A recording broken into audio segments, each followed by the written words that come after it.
Okay.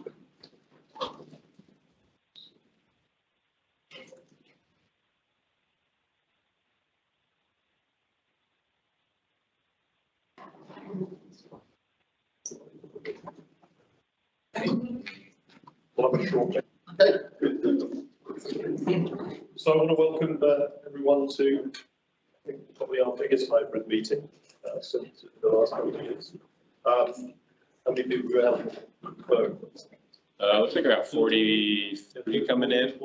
Yeah, 40. Another at least that. So welcome everybody. So this is officially a joint GBOS and LEC meeting, but the topic is obviously on Hoffman, so that's what we're going to do tonight. I'm just going to go through a couple of general statements first, and then we'll go into the beginning of the formal meeting. So the Gerdwood Board of Supervisors is committed to subcommittees subject to the Alaska Rules Meetings Act, as per the Alaska Statute 44.62.310 and Anchorage Municipal Code 1.25 public meetings. Gerdwood Board of Supervisors operates under the Gerdwood Public Meeting Standards of Conduct. We might just quickly review that early in the meeting. I'm going to call the meeting to order now. 4 minutes past 6.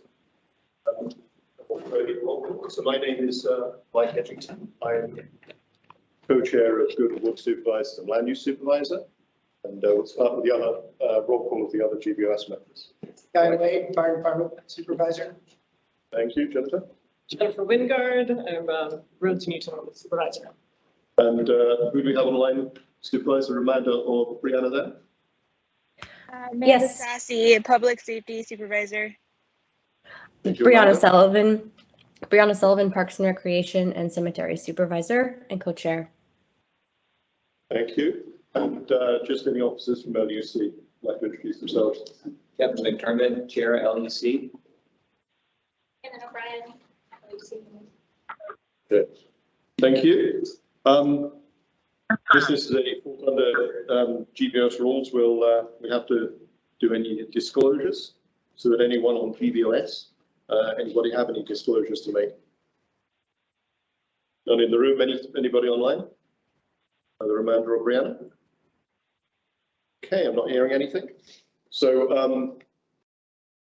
with approval of the agenda, I would entertain a motion to approve tonight's agenda. Make a motion. Okay. Approve tonight's agenda. Thank you, Kevin. And a second. Us. Thanks, Guy. Announcements. Public is encouraged to ask questions and provide comment. Please raise your hand either virtually or in the room and wait to be acknowledged.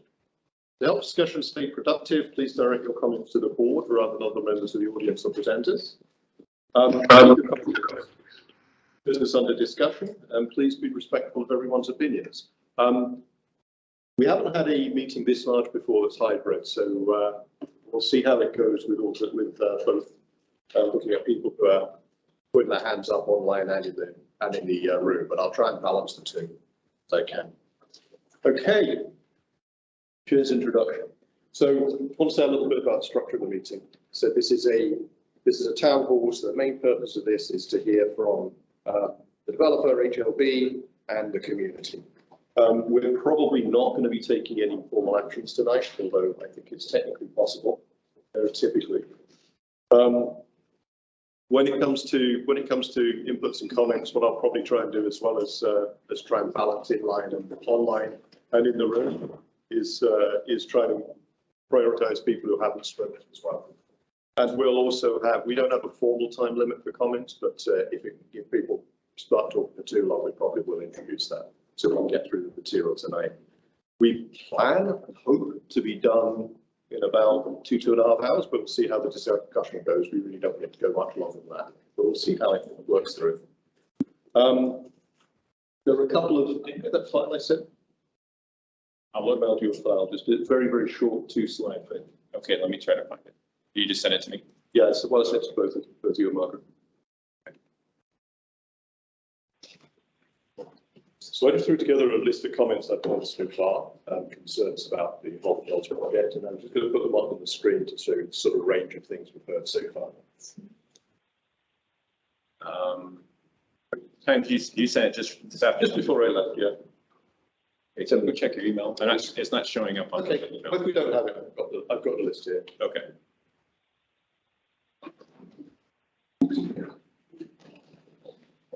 So we don't have to have anything on the screen. So I'm just going to go through a list of the things I've heard people talk about. Just so if you have the same feelings, you're probably not the only person. So I've heard complaints from people saying there shouldn't be any more development in the valley. I've heard complaints that it's in the wrong location. I've heard that the project is too big. I've heard many comments about there being inadequate infrastructure within the valley. You know, we don't have enough roads, we don't have enough schools, and concerns in that area. Concerns that all the housing will just be second homes. Concerns that all the housing will just be short-term rental. Concerns that all the housing will be residents and will just end up with too many people and have even more impact on infrastructure. Concerns that the community hasn't had enough of an input in the project so far. Also a lot of information about, especially early on, there wasn't a great deal of information presented to the community. So both that, I think people have complained there isn't enough input from the community and we haven't heard enough. Lots of comments around the nature of the housing, whether the housing is unlikely to be affordable. Does it actually match the concerns that the housing needs in the community? And finally, the other one is that this project itself doesn't actually generate housing itself. What it generates is lots which are sold. So something further down the line is where the housing arrives. So it's not necessarily addressing housing directly, although it's a step towards that. And I tried to group these into three big groups, and I would say there's sort of the big picture. I've heard quite a lot of concerns about process, quite a lot of concerns about impact on infrastructure, and more than anything else, concerns about how this project will help or not help the actual housing needs of the community. So that's kind of at least the way I see it from so far, but I'm very interested in hearing we all are very interested in hearing what the community thinks otherwise. And you know, how you agree with that, how you disagree with that, what other issues come up tonight. So that's the sort of framework I would put for structuring it. We'll move on to item number 2. We have a public comment period on the meeting, because we always do for GBOS item. If your thoughts and comments are about Holton Hills, we'll hold that off until later. But if there's anything else of relevance to the community people want to discuss, there's an opportunity now. You must state your full name and address, and you're limited to 3 minutes per person on the subject which is not on the agenda tonight. Is there anyone in the room who wants to make public comment? Just as the room is so large, could everyone try to talk loudly? So I will try. My accent probably doesn't help, but I will try to shout. I used to be at the back of the room and have the same problem, so I appreciate that. Any public comments from online? I'm not seeing any hands. Okay, so we'll move on. Oh, sorry, Crystal. Just a quick comment. I mentioned this last night, but on Saturday, Gerdwood is doing a fundraiser, and it's at the 6 Park. There's 2 live bands, an aerial still performer, and ideally a drum circle right when we lose the sun over Peakwood Bridge, which will be around 9 o'clock. So tickets are $25, and hope all of you guys can. Thank you. What's that? For Gerdwood. Thank you, Crystal. Okay, so we will now move on to item number 3, which is a presentation from HLB developer or possibly even Dow. I'm wondering if, Adam, would you like to come up and just introduce yourself and say a little bit about HLB's role in this? Yeah, sure. Thank you. Is there any particular place you'd like me to stand? You're right by the podium. Right by the podium. Yep. Sure.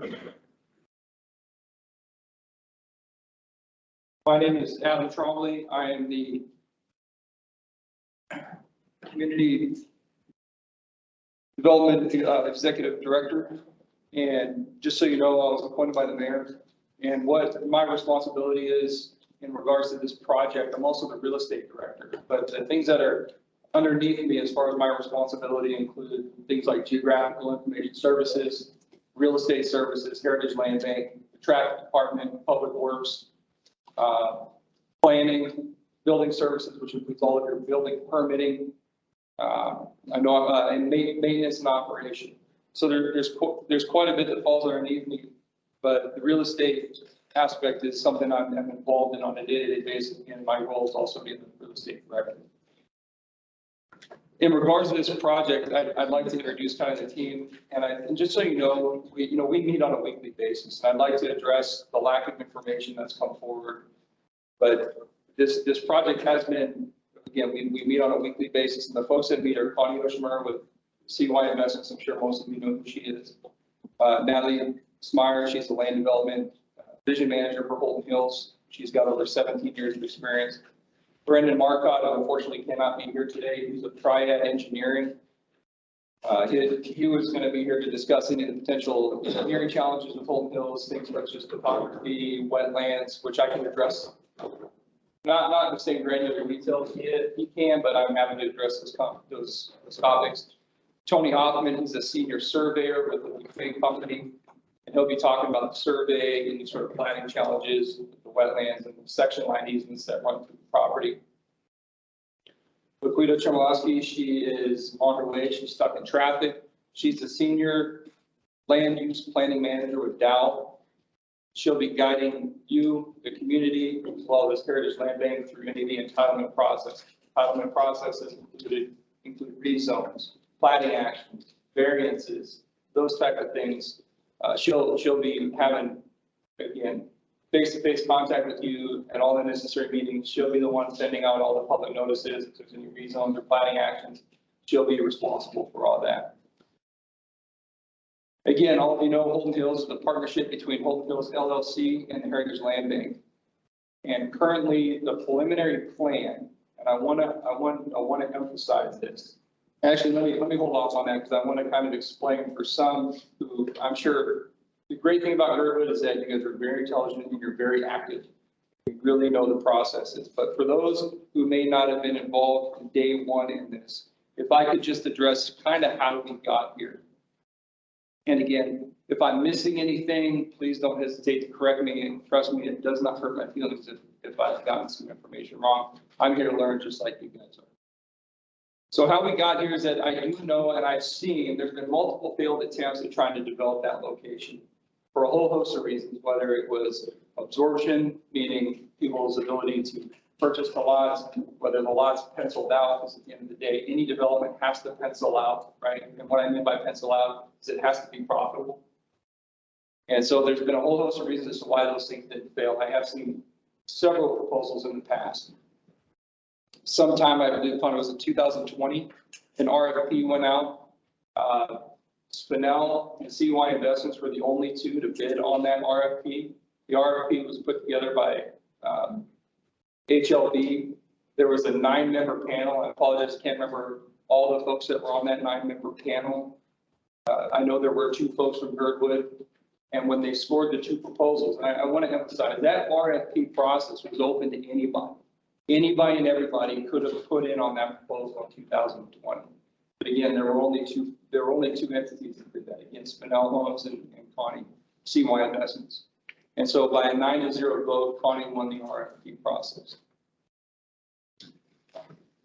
I don't know how many of you have seen that RFP or read it. A lot of times there's specifics, but it's also quite a bit of generalities as well.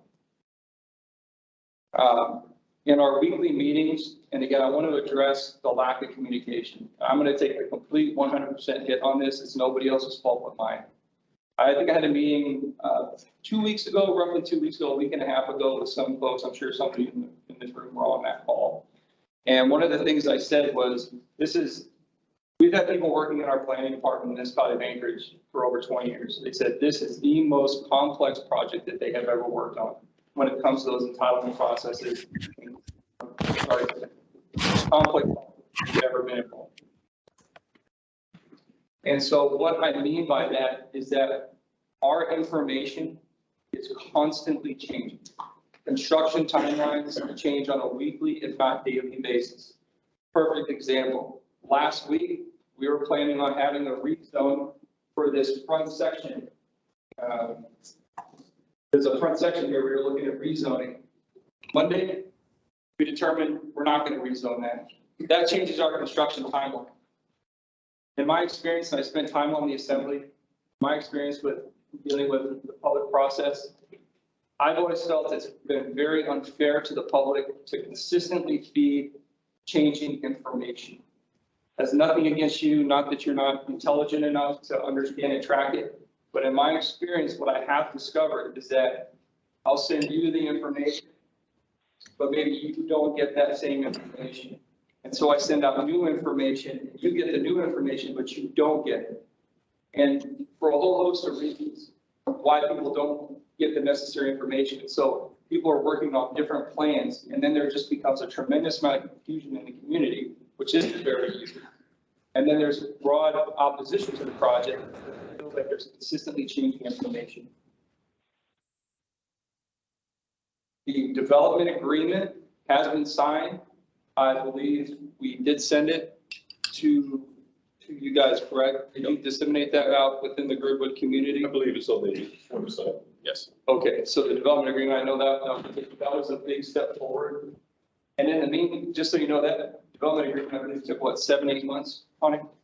And so there was very little work that really could be done while that development agreement was being negotiated and discussed internally through whether it's CY investments attorneys, municipal attorneys. The entire process just takes a long time, partnerships, those things. So there was a lot of information that we could not share because we didn't have necessarily a lot of information that we could have shared. Now that the development agreement is signed and things are moving along in a process on a weekly basis, we're coming more to a solidified plan. That being the case, we're here today to help you understand where we are, the complexities of the project, and where we would like to go and the input that we would like to have from you guys. I did have a chance to read, did the land use committee met yesterday, correct? Yes. Did the resolution pass? The land use recommended a resolution. You recommended a resolution. Okay, so I did read that, and I think all good points. I'd like to address some of those.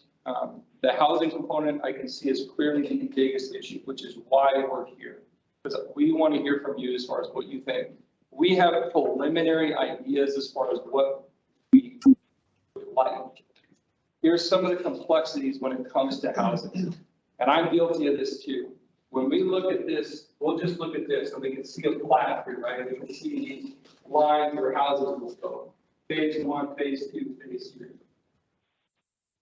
And obviously you guys know this, that the land out there is not a flat surface. Some of the complexities with understanding what type of housing you can put on there is, number one, understanding your wetlands. In order to understand your wetlands, somebody's got to go out, it costs tens of thousands of dollars to get a wetlands delineation, at which point you gather that information, you send it to the Army Corps of Engineers, and the Army Corps of Engineers says yes or no to what you put forward. That's the biggest, I would say that is the number one obstacle as far as housing, because you can't put a house on wetland, right? Well, you can, but you got to drive the wetlands out, and it's extremely expensive. So what type of housing can go where is dependent upon the wetlands. We have done wetlands delineation for phase 1 and 2. We don't have it for phase 3 yet. The second challenge is your topography. Topography is what's your angles of the land? You know, how does this land? Can you build on it? Can you not? The other challenge is what's under the ground.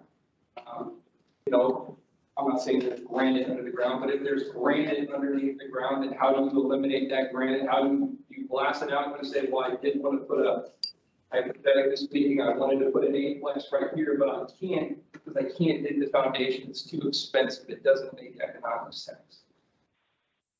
So the information that we've been gathering the last 8-9 months is understanding topography, understanding wetlands, understanding core sample, those kind of things. Again, we've come up with a preliminary idea of what we want. Some of the entitlements that are going to go into this project, and again, this is flexible. And again, entitlements, I'll explain what those are. Those are highly public processes. Anybody and everybody can comment on any entitlement. The planning action, determining how your housing is going to lay out. That's an entitlement. That goes to a board, and they make that decision. It's a public process. Any sort of rezones that are required. That's a public process. Anybody can comment. Notifications have to be sent out. You will be sent notifications. Variances. Variance, for example, would be if the municipality says in Title 21, which is our land code. If you're, please mute your mics, your back feed. Thank you. Appreciate it. All right. Variances. Hypothetically speaking, if the Title 21 says you can't build on something over a 15% grade, but you say, you know what, I'd like to get that. I'd like to build on a 20% grade. You need a variance for that. You have to go to the zoning board of examiners and appeals. That is a public process. Another entitlement is the section line easement approval, which two section, Tony, am I correct? Two section line easements run through. Yes. The proposed development. Those require approval from the Department of Natural Resources through the state, DNR.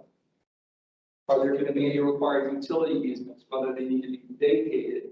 That's a public process. Do we need them? That's a public process. Nothing we do will not be a public process. Nothing that you cannot comment on, be involved in, and have any influence over. It will all 100% be a public process. And speaking to this, what we have proposed so far, and Connie, correct me if I'm wrong, is this just the 76 units totals that are in 1 and 2? Phase 1, including multifamily. That's right. So phase 1 has 76 units proposed. Again, and I tell you this because it can change. It can change on new information that we get. 28 of those 76 units are going to be multifamily units. I have pushed very hard on finding, make sure we have things like 8-plexes, not just one, but multiple. Those I believe are important when it comes to housing. I know the terms that you guys have used consistently is workforce housing, affordable housing. Title 21 has a definition for affordable housing. It doesn't have a definition for workforce housing.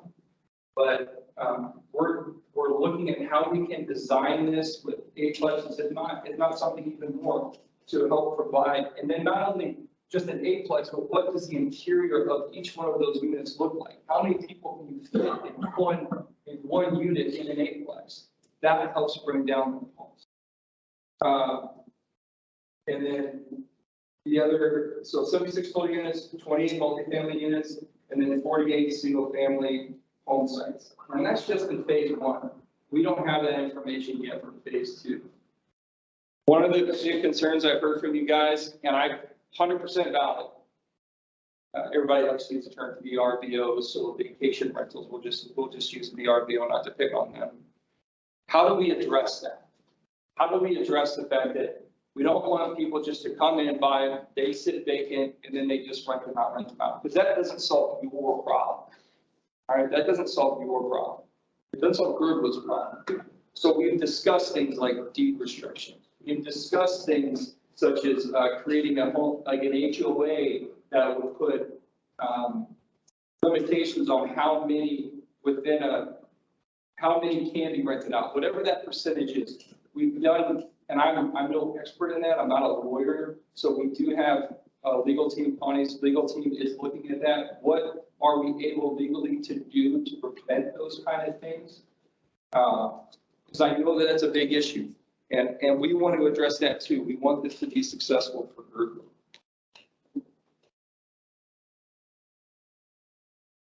Some of the other concerns in reading through the LUC, and then I get emails from you guys. I do read them. I saw 2 letters that were written, I think, to the LUC. And it was attached to an email with the proposed resolution. The other big thing, which you will have a tremendous amount of voice in, tremendous amount of say in, is in order to do this project, there's 2 things that have to happen. There's a thing called an area master plan. And think of that as that's going to talk about, there's several components, and it's not limited to this because I can't remember everything. But in that area master plan, It's going to address traffic. It's going to address drainage. It's going to address wetlands. It's going to address trail connectivity, which I know is extremely important. And it's going to address utilities. That's going to give you your 30,000 foot view. That's going to be a plan that CY Investments is going to have to put together. All right, in coordination with HLB, we'll be partners. Once that's completed, then there'll have to be a PUD, which is an acronym for a phased unit development. What it does is it takes all those things I just mentioned and it gets more granular. It talks about it in more specifics. How much more specific? Can't answer that. I wish I could. I'm not a planner. Maybe Connie could be able to address it. I'm not entirely sure if he can or not, but that just gets more granular to address those things.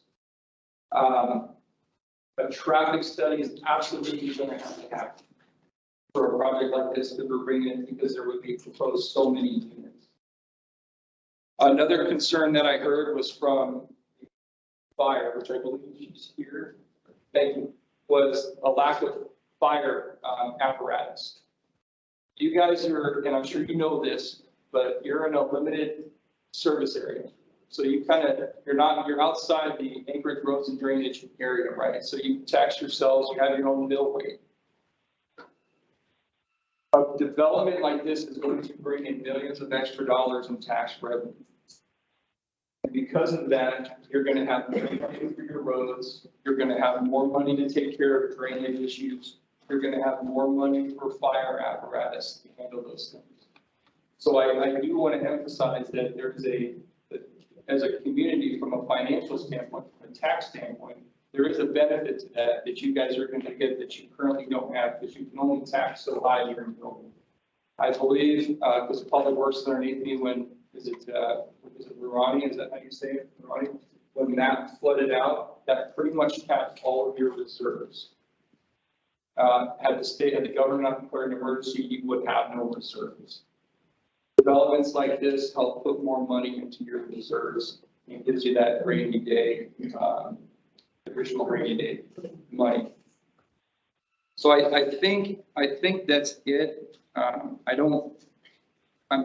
here to take questions to answer to the best of my ability, if that's how you'd like to do it. What I think we'll do is, there is one question, so when you went through the history, Yeah. I'd like to ask, but other than that, I think what we'll do is we'll go with Connie next and then have the community comments after that. The one question I did have, at the very beginning, the proposal of one was a joint proposal between Connie and Pomeroy. Can you just say a little bit about why it's not, or why they're now treated separately? But what the status is of the other? Status of the other one? Yeah. So the status of the other one is there has been, I have met with Pomeroy. I met with them probably 2-3 months ago. And there is an interest to start developing that. What that looks like, I don't know, but we did have that conversation and they've expressed an interest in moving forward on that project. That's pretty much all I can say because that's all the information I have. I don't have a proposed plot. I don't have a proposed outline. I don't have a proposed development. But they would like to move forward. So just to confirm that that's going to be treated entirely separately from this? Yes, sir. Okay. Yep. There's no dependency between what happens with Holton Hills versus what happens with, did you use the term Alyeska Village? I didn't use the term Alyeska Village, but you But just it's okay, thank you. Yeah. Alyeska Village, somehow that kicked in. Yeah. So there is no connection in the sense that one is dependent upon the other. Okay. What I'd like to do is move over to Connie to do your part of the presentation, and then we'll move into community. Did you want to, or? Well, I do know that Tony Hoffman's Oh, here, sorry. and Tony is on a timeline, Okay. so he is going to have to leave. So I would like Tony to come up and talk a little bit about the section line easement, the survey, and the type of work that needs to be done to finalize lot sizes, depths and widths and all of that sort of thing. So, Tony, Okay. go ahead. Good evening, my name is Tony Hoffman, I'm the land surveyor. Tony, can you come up closer so you click by that mic? We have about the same number of people again online, so. Yeah, that's what I'm The saying. microphone's just here, but, Okay, so stand here. yeah, that's okay. So my name is Tony Hoffman, I'm a land surveyor. You got a lot of you people I know, doing surveys in Gerdwood for years. You probably saw our surveyors out here last winter when we kicked off. This time of the year to survey in Gerdwood in December. We were running the boundary all the way up to the, as you can see, the boundary actually goes up to the national forest boundary and cuts across. It's a pretty big chunk of land that took the gas. It's well past the tram site as you go up the road. So we did the survey last winter, the majority of it. We'll be back a few times this summer. Yes, the banks of the river are exposed, so we can survey those. The section line easement process is a very arduous process. I know when they did this plat previously in the failed attempt in 2006, whenever the Holton Hills came up first, and R&M did a lot of the surveying, the planning, they did a section line easement vacation. Section line easement actually runs there. Next one. Oh, it's over there. That short. Oh, so it actually runs through here. This is a school right here. And what it is, of course, the state has this entitlement, DNR. They put these on most of the sections when the land is transferred to municipalities or the government or the local governments by the state patent process. So what they did was they reserved these 33-foot or 50-foot strips. And they stayed there in perpetuity until they're vacated through a state process. So the state process takes up to a year. So we started that process a couple of weeks, 3 weeks ago, we made the application. So that's kind of a long lead item. That easement also has to be vacated through the municipality process, and we will take care of that when we do the track plan.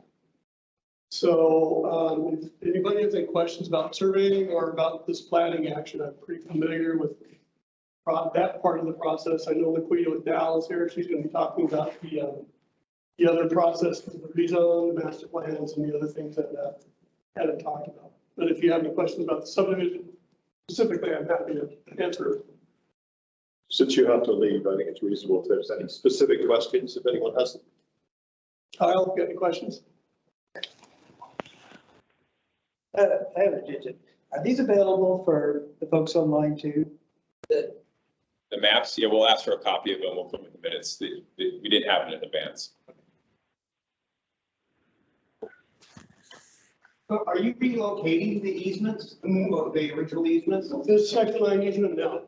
There is, and we have to, you have to show pretty good cause, a pretty good reason why you're vacating it, and that is in excess of state needs for future expansion of roads, which is why they were reserved originally. And this particular section line easement, there's no way a road is built. It's steep, it goes right through water, and there's a whole bunch of, and the other background behind it is, when we do it, we'll be showing a secondary access that will be provided to the whole development and the connections to the road.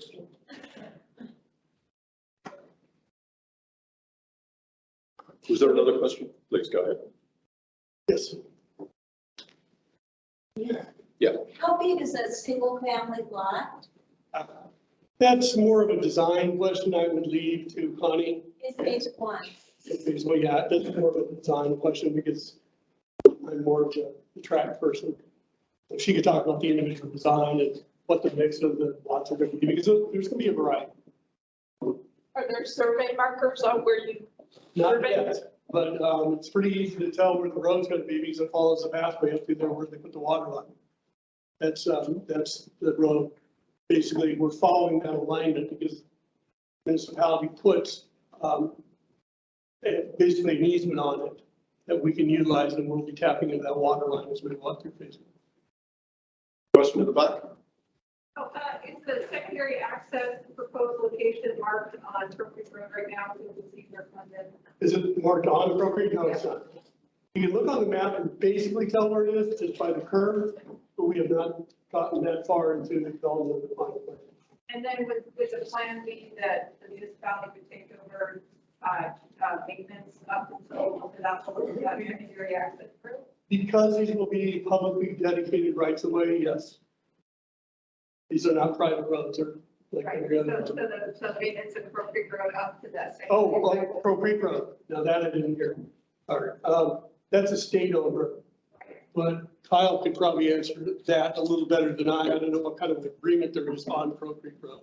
At this point in time, the state only maintains it year round to the end of the pavement. And So, in the summer, they do general maintenance of grading, but nothing too extensive. So the short answer is we don't know yet. I don't know how the maintenance of that's going to be. It is a state right of way.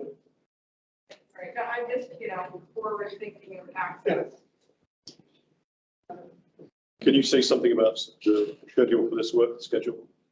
Well, if everything goes to plan, track plat application will be made within a month. Okay. That's for the three big tracks. We're not talking about the individual lotting. Okay. So I think the plan right now is to take down the individual tracks. And you're saying there's both a state process for the section line That's right. easements and a municipal process for That is correct. platting. And the state process, you'll see, they'll have the public notices in the paper. There's a waiting period for comments and response to comments. It's kind of an arduous process compared to the city. Okay. Yes. What happens if the state rejects your application? Well, I think they'd have a pretty hard cause to, because they accepted it and approved it last time. Yeah. So, Basically, we just piggybacked on that old application and utilized a lot of the components, and nothing really has changed as far as site conditions from them. How long to dinner? Okay. Reminder, please mute your mic. Please mute your mic. Tony, Yes. could you speak to a little bit about all that green area, which are the wetlands? Oh, the green area, yeah. So it last fall, HDR contract to Adam, and it's how they map the wetlands out there. They made an application, well, I think it was a termination application for accept the value or to accept the delineation. What the design was done is as much as possible, stay down in the way, as much as we can. There are some areas where we're going to use some of these wetlands that are inside the cracks and open space and the things that we have to do for this type of process. So, but these are valuable wetlands that we are doing our best to design with. And the delineation only went up to the end of phase 2. They have not been up in the summer phase 3 yet. And there's other work we're going to find there. And these did change a little bit from what the municipality has for mapping, but not a lot. I mean, we all kind of expected when we look at the aerial maps, you can see, you can physically see where the outlines are, and you all know where we. So, you'll be familiar with. Then we'll be solving around the beach woods. So of all that acreage, how much is developable? Oh, that's hard. I don't have an easy answer for that one yet. I can't tell you just yet, because there's a lot of factors. You got slope, you got wetlands, you've got creek setbacks. There's just so many different environmental things going on here. And land conditions, it's really a difficult piece of land to design. I've done work with this for years too. And it's a very difficult piece of land to develop. There's a lot of things going on. And you also have the 200-foot setback from Glacier Creek. That was set aside in the CPAC. So when we have that, we have the inner trail. There's a whole lot of different things going on there that affect specifically phase 1. So then to follow up, if you don't have the developable acres, then that number of housing, could that possibly change? Because there may be less developable acres, those 76 units proposed. If you don't know how much land there is. Well, we know how much land there is. I just can't give you the answer. I mean, we have a pretty good idea of where the developable pieces are, but we haven't sat down and planned how we're still in concept phase. Although we're getting very close. That's the right answer. It's the answer. Right, once again. You keep saying this, supposed to pay for the Brook Creek upgrades? Oh, I don't know. We don't know. See, that's going to be some sort of negotiation between the city and the state. So the agreement that has already been approved by the city says that the union is supposed to. Actually, doesn't. Never heard anything about that. I know that. Yes. Just to go back to that secondary access road, is it showing on the plat right now, or will it show on the plat as a secondary road, like a fire road, needed fire road, or will it show as a platted municipal right of way? Is that the intent? I'm not sure how this is going to be handled. I know the fire department has certain criteria about the number of units to put up, one road, one way, one way out. I guess to follow up, have you got to the project phase where you know if this is a hydrated or not hydrated area? Hydrated? Is there going to be water? There is sufficient flow. I know that there have been discussions with KW about the pressure that's in this line comes up and goes over to the airport. So that is why we're using it. That has been consideration of how far we can put this thing down. Oh, you can get to the point where you have the pressure, the fire flow, and the Right. Why I asked, because we do have large development sizes going in our preferred jurisdiction areas, in areas that don't have hydrants in the valley. And so my concern is that as we increase these, we already have a large percentage of the valley that doesn't have water. So we have to have a lot of water rolling stock for fires. For example, Holton doesn't have any hydrants. Everybody on that side of LAS doesn't have any hydrants. And so if these new subdivisions don't have hydrants, then there's a lot more responsibility even to have all the water supply. There will be hydrants, so relatively certain. Tony, can I just interrupt? I just want to make sure that people online are hearing the questions as well. If we have any, maybe. It is a good question. Yeah, you check the matter. Yeah, thanks.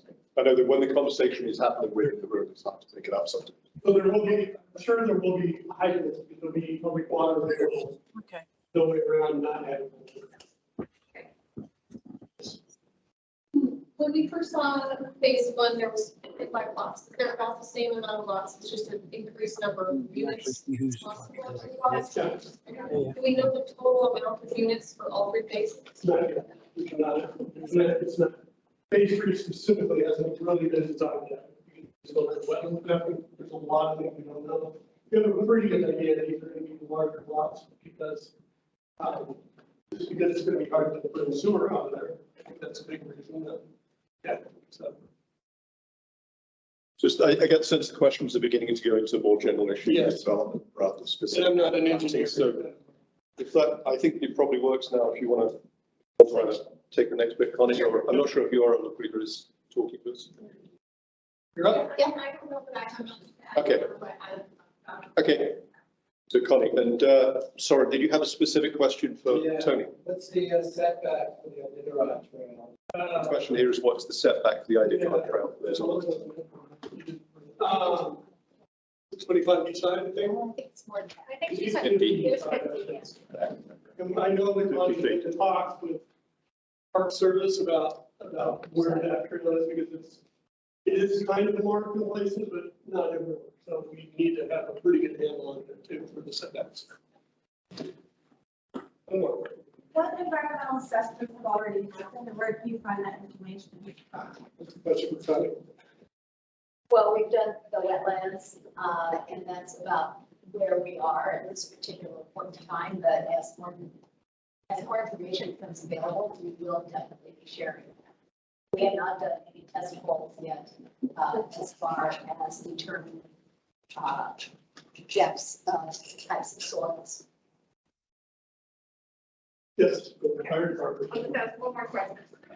This will be in the deferred jurisdiction that the state fire marshal does the plan review for all of this, not the municipality acreage, so less stringent building regulations that occur for building for the fire code. Right, you guys know that? I couldn't hear the I question. can address that. Could you repeat that? Outside of the building safety service area. So there, but fire will still review to some degree. So to answer your question, yeah, it doesn't fall within the building safety service area, just like all GIG or all that kind of stuff. I just want everyone to understand that because oftentimes people are like, well, why does this happen in Gerdwood and not happen in municipality and the rest of the municipalities like Holton or different jurisdictions? Yeah. So our building regulations are a little less, well, they're to the state standard, not. Right, for example, I think you guys operate in the 2018 building code, just like GIG River does, or Anchorage is in the 2021. So things that might be sprinkled in town may not be sprinkled. Correct. Mike, Yep. just for technical, if you're going to ask questions in the room, could we have you stand up when you ask the question or have the dialogue so our friends online can hear us? And you have to kind of amplify your voice so the mic will pick you up. But if you're sitting in your chair, there's a lot of heads in the way to get to the mic. So thank you. Okay, thank you. Thank you, Tony. So over to Connie. Well, thank you very much for this opportunity. I have to tell you that I was as surprised as probably any of you in this room when we won the RFP. We were attracted to the idea of the RFP regarding what I call mixed density. I've been a residential land developer in the municipality of Anchorage for over 30 years. And the interesting thing that I can tell you is I can drive through the subdivisions that I've created or other people have created. And I can tell you exactly about them demographically.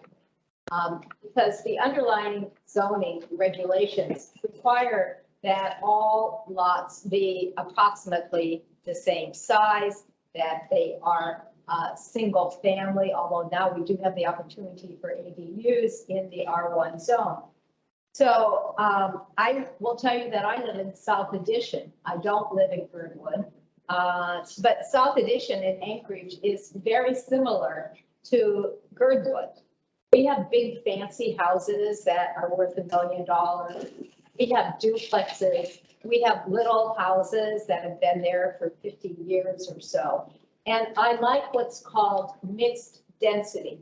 Now, you're all familiar with what we usually call mixed use. And mixed use is when you have a combination of commercial activity and usually you have above the commercial activity, you have some sort of housing, or in like Rustic Goat or in Glacier City, you have some townhouses behind the commercial activity.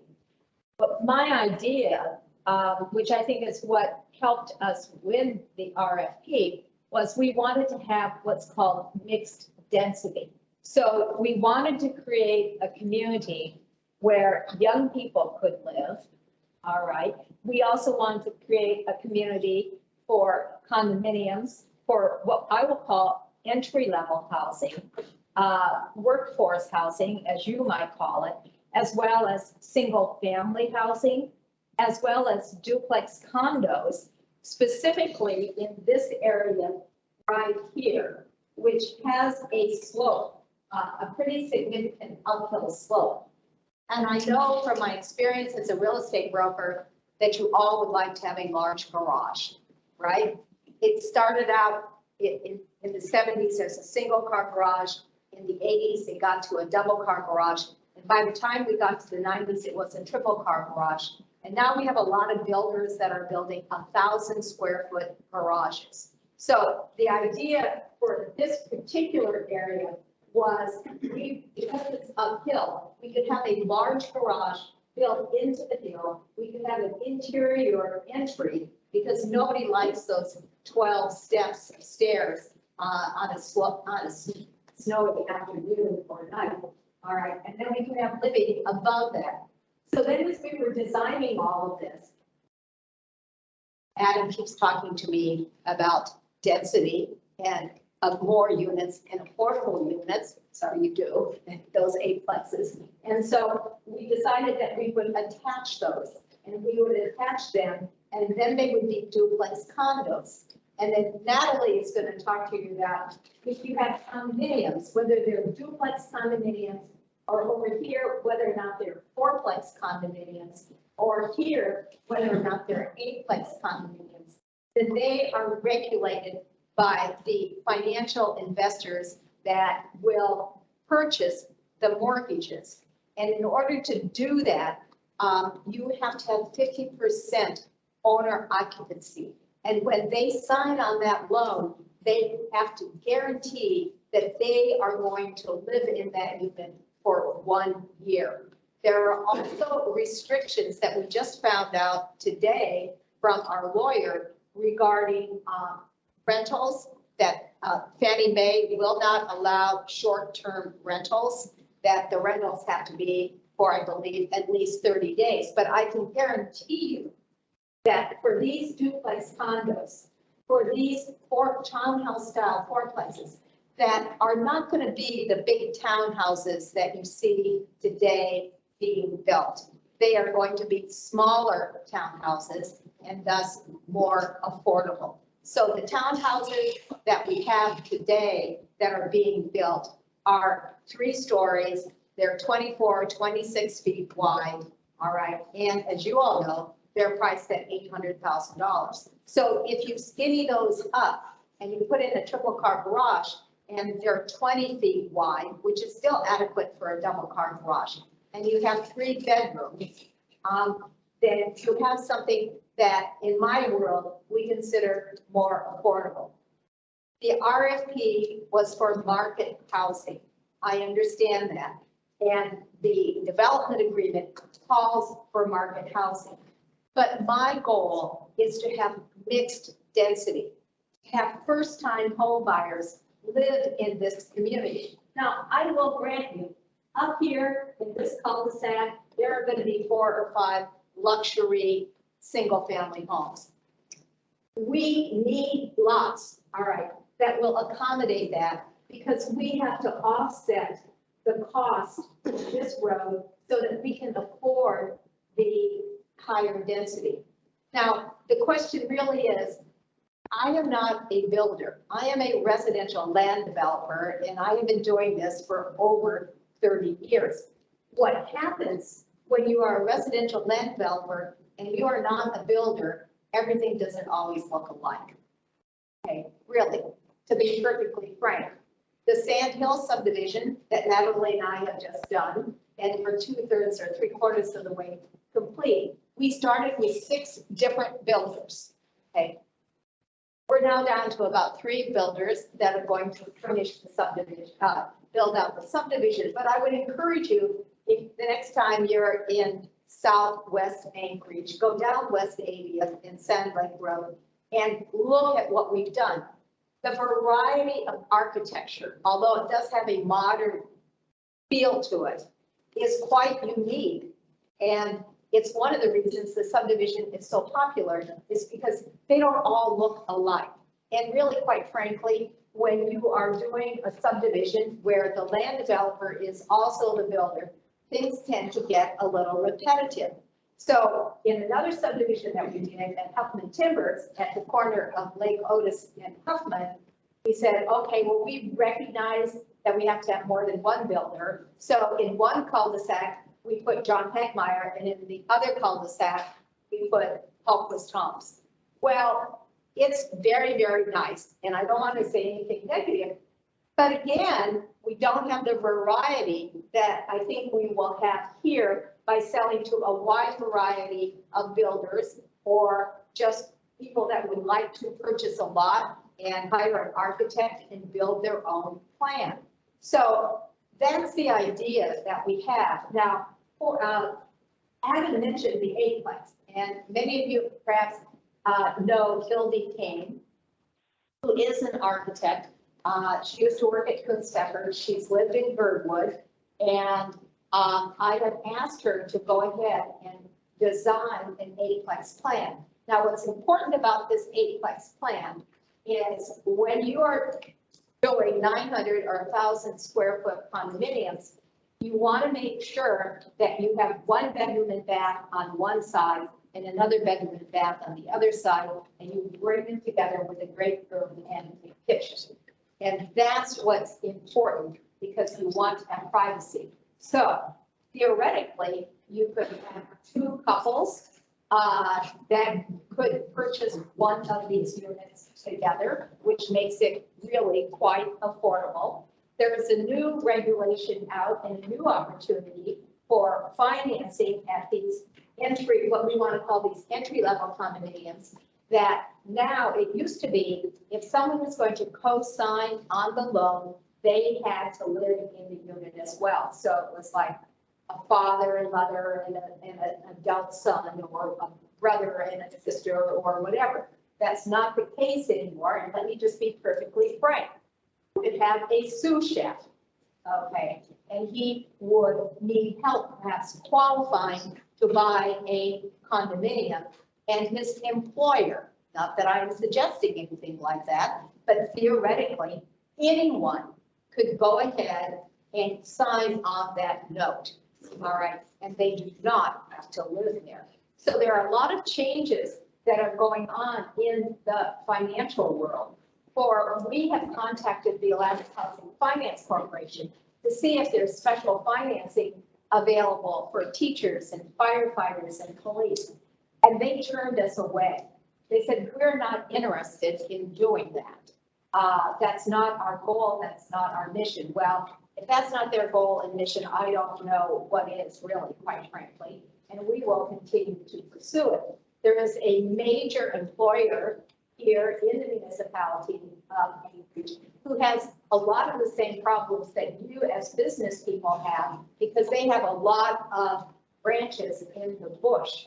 And so I can tell you that they are looking for an employee housing solution for their employees. And once that's finalized, we plan to approach them and see what else might be available, because they understand the problem. So the housing itself is all about the type of dwelling. Is it 3 bedrooms? Is it 4 bedrooms? What is the size of the garage? So what we have done is we have created 40-foot wide lots, 50-foot wide lots, 60-foot wide lots, 70-foot wide lots, and small luxury larger lots. And what that also does is it creates that mixed density. I do not believe in economic segregation. And what do I mean by economic segregation? I mean that everybody that lives in the subdivision affords to live there and makes a certain amount of income, because all the houses are 500,000, 600, 700,000, or $1 million. What this plan does is what Gerdwood is all about, which is mixed density and mixed housing for housing. And when I see questions, I'm more than happy to answer whatever you might have. I'm curious, you've done the study, right, with potential housing potential. What's your lowest that you'd be housing your initial cost, the housing cost, $100 million that you talked about? Probably $500,000. So $500,000 is you're saying for a young couple, a young entry level business, what you're saying? All right, cool. That says everything to me. Yeah, 100 grand for entry level. Have you got a question? If you've got a question, can you put your hand up? I will tell you that I only work in the market. I do not create the market. It could be, it could have been less, and the cost of pipe not increased double by 2.5 times as far as water and sewer pipes are concerned. If interest rates were at 2.5 instead of 4.75 or 5%, that's what makes the difference. And you and I have absolutely no control over that. I'm going to go to Guy. Sorry, question. Yeah, thanks, Guy. Question. Is there a limit to how many lots a single developer can purchase in this? Could somebody come in and just buy the whole development, to keep that mixed density or diversity of development you talked about earlier? Well, I would hope that we would have a wide variety. I have received over the last months several inquiries from private parties as well as builders. And what I would say to you is I have not kept a list. Okay, don't have any names, I don't have any emails, telephone numbers, cell phone numbers, etc., because we were not ready to do that. The whole goal here is that we're going to have a variety. So we have discussed local residents first, okay? I don't know if that's possible or not. I have fair housing rules and regulations that I have to abide by when it comes to selling properties. But I can tell you, based upon my knowledge of what's happened in the marketplace here recently, that there is a huge demand for properties. And it would never be my intention for a single developer to come in and purchase 15 or 20 lots. I don't see that happening. I don't want that to happen. That negates the whole purpose of why we won the RFP, was to create a variety and some diversity. Right, so go ahead. So I'm just curious to understand with the luxury homes proposed, you're saying this project needs those homes to be successful. And how is that not going to drive up the cost? How is, you're saying $500,000 is affordable for a sous chef? Are you aware how much a sous chef makes in this town? How is $500,000 affordable? And that's the lower end, correct? So how is luxury homes, multiple, being built? How does that help this project? How does that help this community? Well, I appreciate that question, and I thank you for asking it, because it is a dilemma, and I understand that. I can only create entry level, okay? And it is entry level when we're talking about condominiums that are 900 square feet or 1,002 square feet. That is in the marketplace entry level. It's not really, quite frankly, all of the luxury homes that you see currently going up. You don't see any eightplexes being built at $500,000. This is an opportunity. It's not a $1.3 million house. So what we have done here, by the variety of lot sizes, has dictated basically the size of the home. So what we do have here is we have one cul-de-sac of what I would consider luxury home size. That's it. Sorry, other questions? I think that you negated senior housing, rentals, other projects. We can't afford to live in this town. I can't find a place to live. I moved here since 2009, and I have a decent income. But when my condo sold, and it can probably sell for $500,000, I mean, we can't afford to rent an eightplex that's worth $500,000. We can't afford $2,500 rents. They're not available anymore. This project is for people of means, not in this town. The majority of us don't make that kind of money. We're not making big six-figure numbers. We're struggling. We're working 2 jobs. I'm retired at 68. I have a decent pension. I have Social Security. I'm running a part-time job 30 hours a week to live in this town. I love this town. You don't live in this town. You don't understand why I want to live here. I'm being forced out. I might have to go live in a trailer. I'm serious. There's nowhere to put a trailer in this town. The only chance a number of years ago they struck it down was to put it over near the brewery. And that person had a great plan, took that away from us.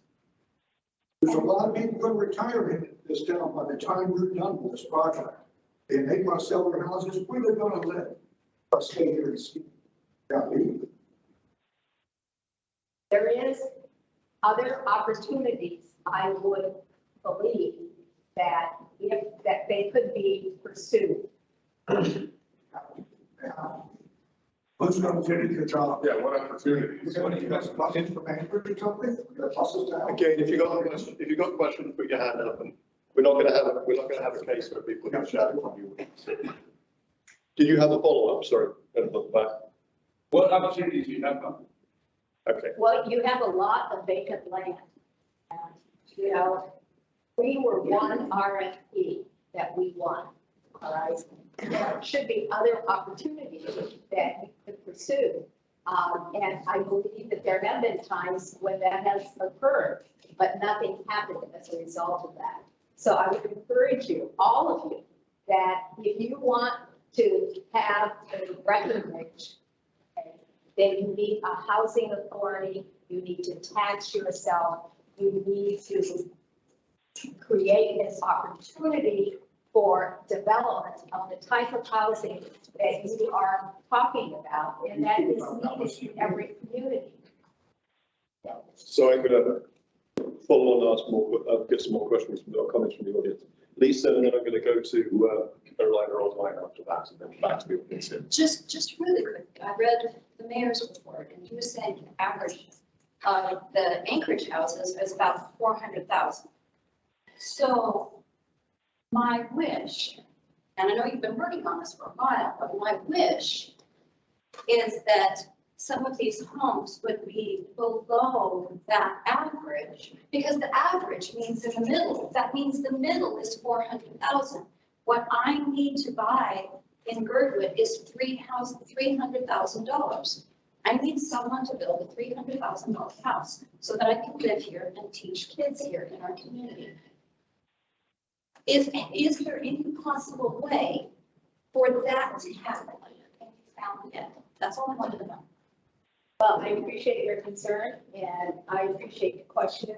And I would like nothing better than to help you in some way to do that. But when it comes to the development of this particular piece of land, given its drainage, given its topography, given the wetlands, given the cost of water and sewer pipe, given the cost of lumber, given the cost of sheetrock, it's not through construction. The only way that you are going to get something like that is through a subsidized program, whether it's through the Alaska Housing Finance Corporation, whether it's through HUD, whether it's through a land grant, whether it's subsidized housing in some way.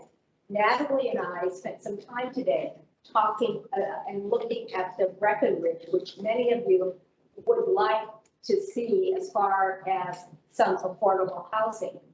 Well, that community taxes themselves and makes a contribution of approximately $174,000 for each house that they do that. So take $300,000, take a subsidy of $174,000, and that's what you've got. You've got that, okay? That's not my area of expertise. There are people in the community that work in those programs. That's not what the Holton Hills RFP was all about. But there should be perhaps some other opportunities. What I can do in the marketplace is create the lowest possible cost. So I'd like to actually ask that similar question to that. So as It's Connie, follow-up, it's kind yeah, of. I just want to, I will ask the same question. Who do we go to make that? So that's why I want to ask exactly that question as well. So as Connie said, this is a development agreement for market rate housing. And as you've heard, the market as it stands does not match the income distribution in this community. So the way all other communities address this is to effectively use either government land or some sort of government-related program to provide that subsidy. Why wasn't that considered? Why didn't HLB consider that for this? I don't have. Is it because HLB asked it, or is it because? Well, their Title 25 is what regulates how land is disposed, whether it's under real estate services or Heritage Land Bank. Under Heritage Land Bank, the only way that we can provide lower than market value for the land is if it's to a nonprofit. So other than that, our code restricts us to provide market, the land at market value Or to another government. or to another Yeah, government. right. So it's the lack of that. Right. We do have a nonprofit, the Community Land Trust. Again, but if you don't mind, if you've got questions, put your hand up. I know, but there are other people as well who have, so I'm going to go as a. Sorry? Yeah, certainly. I'm going to go to Caroline, I think, who's had their hand up online for a bit. Do you want to go ahead? Are you talking about Carolina? Carolina, sorry, Carolina Platt. Yes. Okay. Thank you. I just wanted to clarify just in case there was somebody else on the line. So if you bear with me, I actually have a series of questions and I don't know if these are all going to be able to be answered, but I do have about 5 questions if that's all right. And my first question is. You could try 1 or 2. Okay. We do have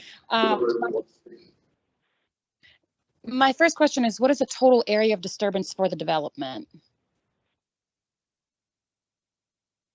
It was originally 90 acres. It will not be that much as far as development is concerned due to wetlands and topo challenges and soil conditions. So you have 90 acres proposed as areas of disturbance. I think the answer was less than 90. 90 was the original plan, and it's going to be less than that. Is that correct? Yes. Okay. Excellent. And has there been an application submitted or developed for this project to the Army Corps or DEC? The wetlands have been submitted to the Army Corps, yes, for phase 1 and 2, not for phase 3. If you have the third. Okay. Go ahead, and then we'll get back to the audience again. And then my next question is related to the HOA structure and the management and sort of that kind of heading. Who is developing the structure and the management of the proposed HOA for that project? And in line with that, am I correct in saying that there's been no set number of lots reserved for low-income qualifications like Section 8 housing, HUD, and there are no limits on how many lots can be purchased by an individual or an organization?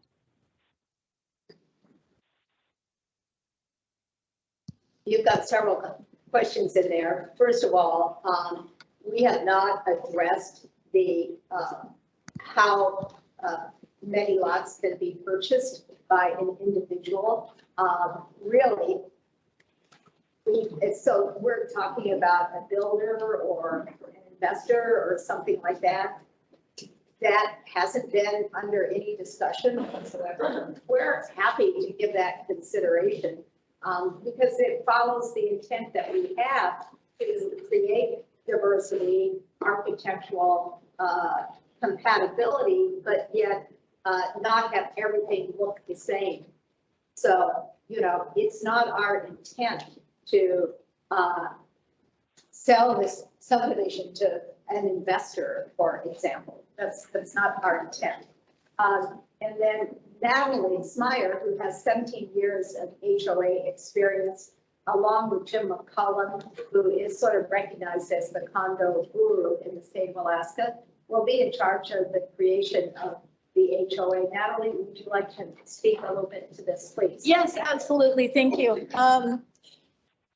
We expect to be able to come to the community and get your ideas of what you'd like to see as regulations in the community. Gerdwood is so different from Anchorage and some of the regulations that people want to see there. Landscaping requirements are up for discussion. Parking of toys for all Alaskans, we all have toys. Whether you can do it inside, outside, do they have to be outside of the community? Even the design criteria for the exterior of the homes, what are they going to look like? All that has to be decided. The colors that they can be painted. I mean, we get down granular to how many shrubs are required on a lot. So that's kind of all up for discussion. None of that has been decided at this time. Go ahead. I don't think any of those things you're talking about are, sorry, stand up. I don't think those things are the things that primarily concern people here in town. Nobody cares about color, somebody's housing. Maybe just creating more net rentals, just creating more disruption in town without providing any benefit to the people who actually live in town. And I don't know that having an HOA restriction on short-term rentals does anything, because all that happens with that is all the people that buy into it form the HOA themselves and they change the rule. It needs to be a deed, not an HOA restriction. And that can't be changed. Excuse me, sorry, I was more addressing her question, but to address your question, we are able to deed restrict single family and the multifamily for short-term rentals. And I think. Okay, so is that, so just to clarify, is that something you're going to do, or you're considering doing? It is something at this point we're considering doing, and input from you guys is absolutely valuable to us. So when will that be? When the HOA is actually created. Which is, at what point is that within the overall process? Usually when we're under construction. So that will be. It is a very long process to do, and there's many different versions of it that come out. And from the time that first version comes out with the basic rules and regulations and restrictions to the time it's recorded is probably a 6 to 8, 12-month process. Okay. I have some more questions, but I know there are plenty of people in the room with questions as well. So trying to think who I saw first. Actually, I think Amanda. Yeah.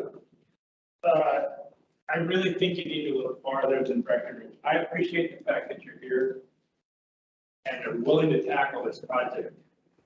But the fact is the municipality hasn't looked at this in a comprehensive way, in a comparable manner to what is happening in other spheres. I happen to be doing a contract right now for Wyoming highways in Jackson, because the millionaires are chasing the millionaires over the hill, and the millionaires have displaced all the common folks down the canyon 50 miles. And when there's an avalanche cycle, nobody can get to work and they have to shut down all the restaurants, hollow out the community. That's the risk here. And if you don't get it right, then we should think about another structure for, you say you can't sell land at below value, you have to make a profit on it for the municipality. That is only because you have rules and laws that can be changed. The process. And if they don't get changed, then you're going to have a really disenfranchised community that's hollowed out and is getting hollowed out as we speak. It's important to take the time to get this process right. It's okay, like you say, to have the rich folks drive values down on other pieces of the land that they have to balance out, and there has to be that's $300,000. But our son, commercial fishing, he couldn't buy a place here for $500,000. Impossible. And there are a lot of other examples. Breckenridge is not a good example because Breckenridge has all the rich folks come up every weekend from Denver because they didn't get on this list. The hollowed out community. All VRBO places, yeah, they're willing to pay that because they're rich. They don't care. It's important to stop the process or think about the process long enough to get deed restrictions and those sorts of things in place to make this functional and make the community. That's the most important. It's not offering land for other people to come in. So you have more. Yeah, please. So changing code is actually very simple. Sir, I was hoping you could follow up with this. Changing code is actually very simple. Yeah. Write an ordinance, it's introduced, and the assembly can change it. Right.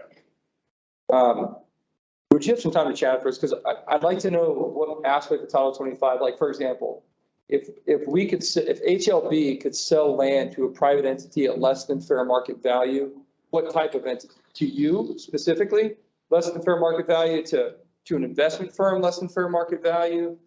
So those are the kind of things, and we don't have to have a discussion now, but I'm happy to entertain it. It's important for you to understand that if you put a deed restriction on there that says you have to live here, not for a year, but you have to live here forever. And if you leave, then you have to sell to somebody else that's going to live here. Then you're gonna have to devalue that piece of land in order to do that. And that property is gonna be worth a lot lower value. So that specifically, that's an example of one of the most interesting things going on in other resort communities. The Vale of Peaks. Yeah, and you Which need to applies go to- around and not just in Breckenridge and take a little toe in it, but you gotta look comprehensively at what all these communities do, because it's a common problem. And you're not gonna run the restaurants there, where there's not gonna be no service industry people here in the long run. Yeah, it's a widespread problem.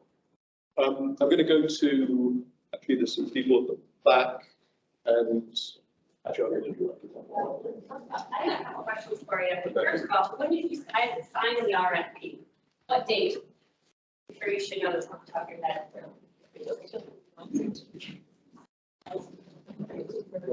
I will tell you, it was delivered early in the afternoon of the deadline, and I don't know the exact date. Here's my question, why? You say that we should be complying with Title 25, correct? Title 25 states that we should hold a public hearing with public notice as specified. I'm not sure what that is, but I want to know that the due process was followed to make sure that public infrastructure was being included on this. I think that, I feel like you're sugarcoating, you're trying to throw us down the line, talking about regulations down the road. We're talking about was the due process followed in the beginning? Could you tell me? I'm happy to find that timeline for you. When you say public infrastructure, do you mean like water, sewer? Regulation. What code section is that? 2540 Heritage Land Fee, Yep. Section A. That's the sale of land, isn't it, for disposal? It's the code of ordinances, Title 25, Title 40, 40.25. And that talks about the actual disposal of the land. Because the land has yet to be disposed of. That still has to go to the assembly and Says HLBAC. the advisory commission shall hold a public hearing with public notice as specified in this chapter. In regards to what? It's done. In What's it done? regards to the RFP or in regards to the sale? When did you guys have your last meeting and when did she sign the RFP? Was there due process that was followed? It also goes on to claim that in this, that public infrastructure should be written and clarified that all of these things are being met. If Chief Weston is asking you where hydrants are going to be placed and she's going to have access to fire trucks, it doesn't sound like it's met. And I am also coming as a business owner in this town. And you say that you want, you think people in this community want a garage? You know what I want? I don't want to have to go on a Facebook and beg for my employees to have housing because they're going homeless because I'm down to 7 employees. That's what I want. You're not leaving this time. You can keep your colored garage. So the question was mostly about process and also. I want to know dates. I want to know times. I want to know when your last meeting was. I want to know that there was a 45-day public process period that we all had a time to comment on this being processed through. So I believe what you're quoting is the pilot code about the advisory commission. Yeah, there's a public process. Which is not meant, 45 days. which has not considered this, Last law. which is I'm not actually considered. an environmental scientist, so I understand 16 years. I understand your wetland delineation, the white folks are trying to. If you could let me address the question. What you're talking about is the advisory commission, which has not touched this yet, has not had this discussion yet. So. But how is an RFP been signed? That's, I think, the Yes. question of. How is an RFP been signed without? I guess, to rephrase, Typically, state law states that you have to advertise to a radio and the newspapers. We all know those forms are outdated. We all do. And there's only one radio station in town. It'd be super easy to find out if you guys did notify them and put it on our local radio station. Prove to us that you did the due process. Sure, I'd be happy to find out the timeline. could you just address the question of the advisory commission has not looked at this at all? Yet the project is still going ahead. So when would normally, when should the HLB advisory commission look at this project as opposed to just the sale? The Heritage Land Bank Advisory Commission will take this up when it comes to the disposal of the land. That's what the code requires. Once they determine, and it's an advisory opinion, they could say yes, and the assembly could say no. The advisory commission could say no, and the assembly could say yes. So it goes to the HLBAC, They make a determination, then it goes to the assembly, and the assembly is the only body that can approve the disposal of land. Is any actual work and other things going to be happening before it goes through that process up to disposal? When you say work, could you define that? What I mean is the other planting actions and the other things which HOB is investing. So is HOB next piece? Yes, we're moving forward in the process. Okay. But the disposal is actually a middle of the process. Yes. In the green shirt at the back. Sorry, and then I'll go down.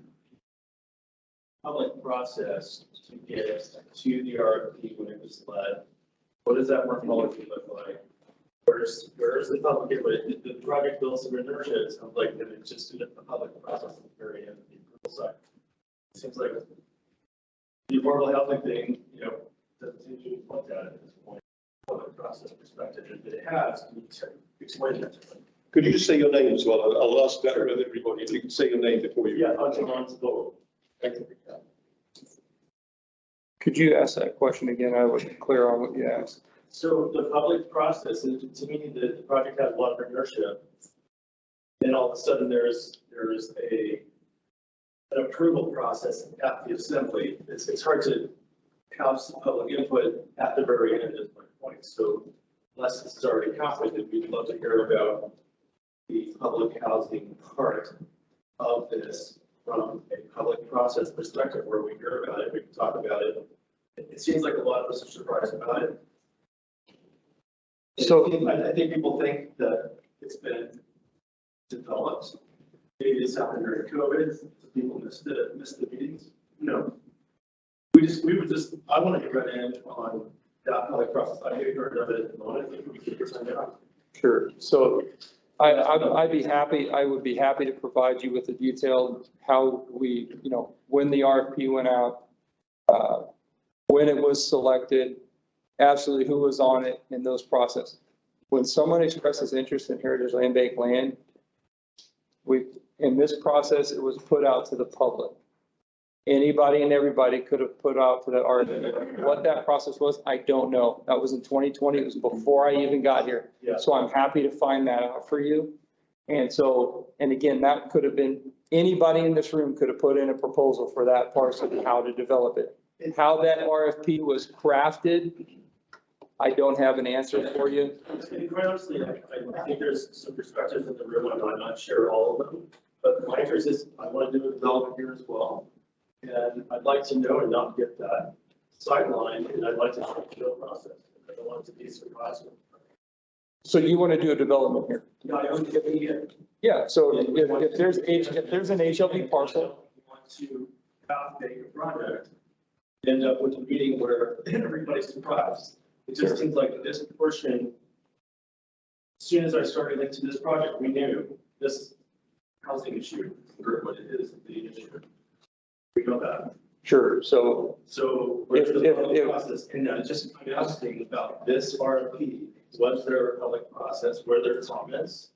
I understand the mixed intensity approach that you're proposing. It makes sense. I mean, obviously at this stage, everyone's always going to throw rocks, especially if they haven't heard about it. So we're just asking, where is the public process in this RFP? Just timeline we're following. That's it. Okay, so are you talking about in the formulation of the RFP? Yeah, are you talking about? It's like you go out and buy stuff on the regular market. Okay, well, you have to develop it according to the law and the requirements. But in this case, there is a pseudo subsidy. It's brought up a pseudo subsidy of this land bank being like, okay, like it could be less than market rate. Was that looked at? Like before it was left, before the RFP was left, like, hey, this is going to be an on-top ownership. There is a problem with housing. Again, I'll be happy to get you the information of how that RFP was developed. I don't know. I was not around then. It was awarded prior to that, so I'd be happy to provide that information for you. Yeah, I think it's just an education on. There has been, to be fair, there has been a lot of change in personnel at the municipality. So maybe just. Yeah. I'm going to go to the far corner. Okay, if you could identify yourself and speak up, or maybe even come up to this end. I'm Amanda Swanson. I'm a teacher. I used to speak here for teenagers, but I'm screwed enough of speaking to adults. So I'm a teacher who was pushed out of housing here, and just by a miracle of God, I was able to find a little 900 square foot condo for $130,000. Buy real estate code. Managed to get my two kids there. And just I think what I'm hearing from like engineer, I think the builder and business owner, just really what we're trying to figure out is that I teach my students, I teach design. We teach, could you come up with, they're having trouble hearing you online. Okay. Oh no, not in front of everyone, really. Just to the side. Design thinking, and so it's a backward process that really looks at the needs and addresses the needs. And that's what I'm teaching the next generation of students to do. So I was just wondering if specifically you, Connie, and if this is maybe because we can't get this information on the RFPs right now, it sounds like it's a process, but just for Connie, because I know with your development experience as a professional, you must have the spreadsheets, you must have the data. But what are the data points that you collected from the local community needs that you put into your equation? So I hear market needs, and I'm wondering what data points you have. If you don't have any, that's totally okay. We can accept that. And we can't change any of the data within into your RFP. We're just wondering what that data is from the local community.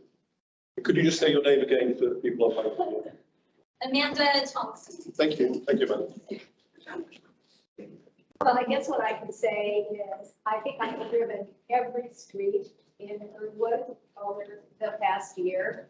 And I've seen a wide variety of homes. Some are multi-million-dollar architecturally designed properties. Others have been here for 70 years. And it is a wide variety of housing types. I'm interested that if you don't need a garage, garages are very expensive. But the code will require, Title 21 will require more land for parking. So your data was collected mostly from real estate, like local data or driving around, or was your data collected from individuals? Like what was your data collected from the driving around? My data was collected from looking at listings and sales over the last 18 months.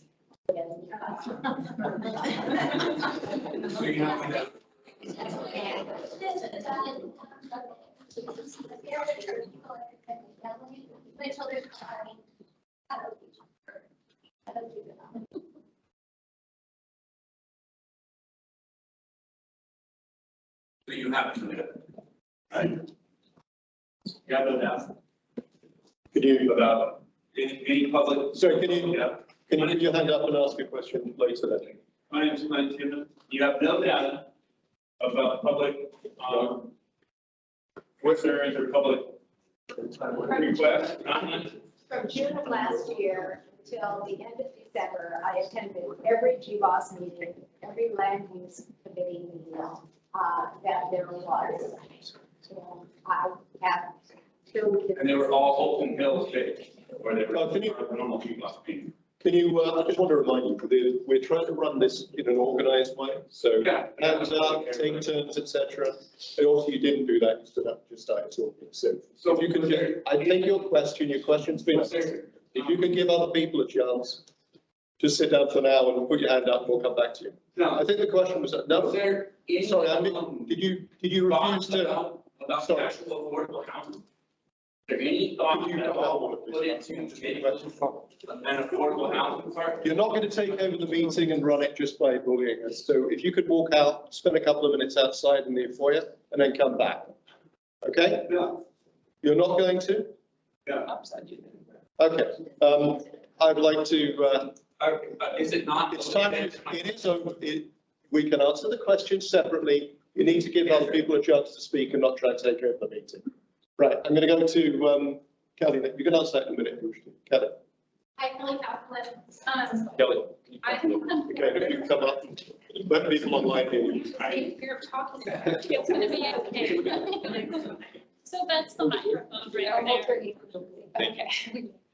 So I was a part of like some of the board stuff that was going on, or I was on a couple of boards during the time when this RFP was opened. And it was asked originally by a nonprofit for property up there, which then it opened up into an RFP where the the nonprofit was not allowed to apply for the RFP. So when I walked in, it sounded like you guys were saying that the land can be transferred over to a nonprofit. No. Is that what I heard? No, not this parcel, no. Purchased by a nonprofit. Okay. HLB land can be purchased by a nonprofit, not this. This has already gone through the RFP process. Okay. So why were we denied it originally that we were not allowed to be on the RFP as a nonprofit? I don't have an answer. Can you figure that out? Absolutely, I'd be happy. I'd like to know. That's untrue. Did you have a specific point, Shelley? I think did you have an answer to that question? Shelley was working for HLB at the time. I absolutely do. We invited them to team with other people or submit on their own. We waited 2 years for them to submit information to HLB, and they didn't for their original application. So that is completely untrue that they were not allowed to submit for the RFP. They were invited to. Okay, I'm gonna leave it like that for now, and then we can come back to that question a little bit later, because it's slightly to the side of the Holton Hills property. If you can clearly hear there's a problem here. So Yeah, you can yeah, absolutely. I'll be happy to respond to it. And that's Gerdwood Inc., am I correct? No. Which nonprofit? So this community, Gerdwood Community Land Trust. Sorry, person in the mic. Thank you very much. And could you come forward, because there is problems with hearing online. Tiny microphone and that one, and it picks up really well, but it's wonderful. Okay, two questions, and they may take further development from you, it sounds like, to get it answered. Number one, how was this RFP developed and who was responsible for developing it? And number two, why wasn't there in the initial RFP a set aside for low-income housing? I know that's not impossible to do. I know it is commonly done in some other communities where if you wish to build on this part, if you wish to purchase this parcel of land, you have to dedicate X% for low-income housing. Why was that not done in this situation? And what do we need to do to ensure that any future situations do have such a set aside? Because it's something essential for this community. Sure, thanks. I'll get those for you. Okay, we do have at least an ex-municipal, as someone who's working for the municipality now, but potentially is in a position to answer the question about the RFP. Are you prepared to do that, Shelley? If you have information that's relevant? If Adam is comfortable with me answering RFP questions, I'll be happy to do so. Adam just waved at you, so I think that was a yes. I'm happy to provide people with all the information they want. Okay. The RFP was formulated in the same way that all HLB RFPs have been formulated. It's essentially a purchasing process, but this one came about because Andre Spinelli applied for the land. He submitted a complete application. I will say that Gerdwood Community Land Trust had submitted an application before for the Holton Hills property and a South Town site property for 54 acres for less than fair market value or for free. It was an incomplete application, and Robin Ward and I gave them a list of documents that we needed from them because they were asking for it for free or for at less than fair market value. And Adam authorized a return of their application fee prior to my departure from HLB because that was never completed. But since Andre Spinelli requested purchase of the land, we could have done two things. We could have put it out to sealed bid to the highest bidder, and we would have had no control over the process whatsoever. Or we could put it out to RFP and been a partner in the process, as is the case now. And so that's what we did. Like I said, an RFP for HLB is essentially a purchasing process. And so that, as it is in Title VII for purchasing, it's not done by committee. It's, an RFP is generated by staff. It's put out for a certain amount of time. Those are accepted and reviewed by committee. We doubled the number of people that are normally on a review committee. We had 3 Gerdwood residents on that committee, including a Crow Creek resident. And the selection was overwhelmingly in favor of Connie. Now, it was for land development. And, you know, HLB is about land. We aren't about housing. I say we, even though I'm not there anymore. It's not about housing. It's about land. And so our concern is the land transfer. Beyond that, you know, housing happens down the road. That's a more of a community development function or a housing authority function, those kinds of things. But that is not what HLB is tasked with in the mission. So that is how the RFP came about, how it was chosen. It was actually chosen a year ago this month. And all of it is available online on the real estate page at muni.org. If you go to the for lease or sale page, I believe it's on the bottom still. Thank you, Sharon. I think the last part of the question was how do we make sure this doesn't happen again? How do we make sure that there's at least the option for the kind of housing that we are looking for in the future? So again, if you haven't got an immediate answer, can we come back? I can't hear you.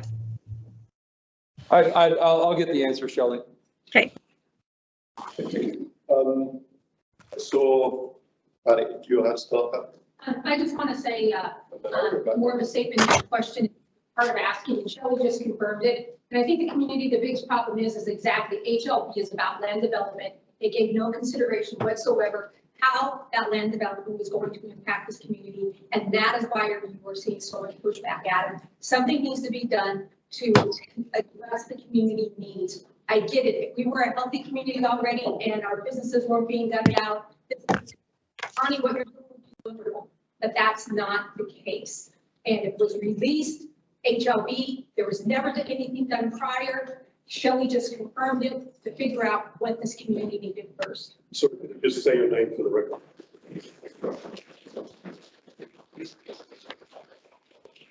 Yeah, my name is Patty. Thank you. I'm going to go, there's many people that have had up for a while. I'm actually going to go to Ken next and then I'll come back. Hi, my name is Chris. Can you, Chris, can you wait a minute? There's actually Ken just behind. Oh, yeah. Okay. Ken, if you can come to the front. That's okay. We'll both get a chance. This is a question I'm for HLB. You know, what this process is great, it's wonderful, but is the state has been selling land direct to individuals for decades. Is there a way for HLB on the next parcel of land to make minimum size lots that are acceptable under code and put it out like the state does and let everybody in this room have a chance to buy, or do we have to go through a real estate developer who buys it from you with fair market value, marks it up, sells it to a builder at a markup price, they mark it up, and then they eventually sell it to the individuals in this room at a great reasonable price? Can we remove, I mean, everybody's gonna make money, I understand that. You know, what you're doing is great, but if HLB could make minimum size lots and sell them direct to the people, then they might have a chance at building something that they would consider affordable, because what's affordable in the real world and what Connie considers affordable is not affordable to a lot of this room. The only reason we're here is because Jen and I bought our property over 25 years ago. And it was expensive then. But, you know, now the land, a parcel of land costs more than our whole house did when we bought it. So just an idea. I don't know if it's possible, but if HLB could do that, like the state does, so direct to the individuals. So anybody can express interest in HLB land. You can do that today. And I can, and I, minimum size parcel. well, when we have to the, buy, you know, 50 acres. Sure. When the land was given to us, it's given to us how it was given to us. If you're asking HLB to go through and replat those lands and sell individual parcels, we're going to be right back where we are. And the reason we're going to be right back where we are is because if we're going to replat it and we're going to develop it the way you want, does the underlying zoning allow it? If the underlying zoning doesn't allow it, we got to go through a rezone process, and we're going to be right back here. We're going to be at P&Z, and we're going to be at the assembly. If we're going to plat it, we're going to be right back here to make sure that everybody here agrees whether or not you like the plat or we don't like the plat. Does it have utilities? Can we bring in utilities? Are there section line easements? Are we going to have to vacate those? So you're asking, if you're asking HLB to go through and replat large tracts of land and then sell them, I guess in a way, yes, that's possible. HLB could bear that cost, but we're going to be here and there's going to be a disagreement on how that tract of land is going to be parceled out. And we're going to have to come up with a plat. The person they heard on the computer, were they from HLB? And weren't they just saying HLB is about land? We don't care about the building and stuff? So how come? No, we have land that we can dispose. That then worry about. You absolutely can do that. If you want to do that, you can approach HLB, say, I'm interested in this parcel, whatever the size, and we can move forward with that.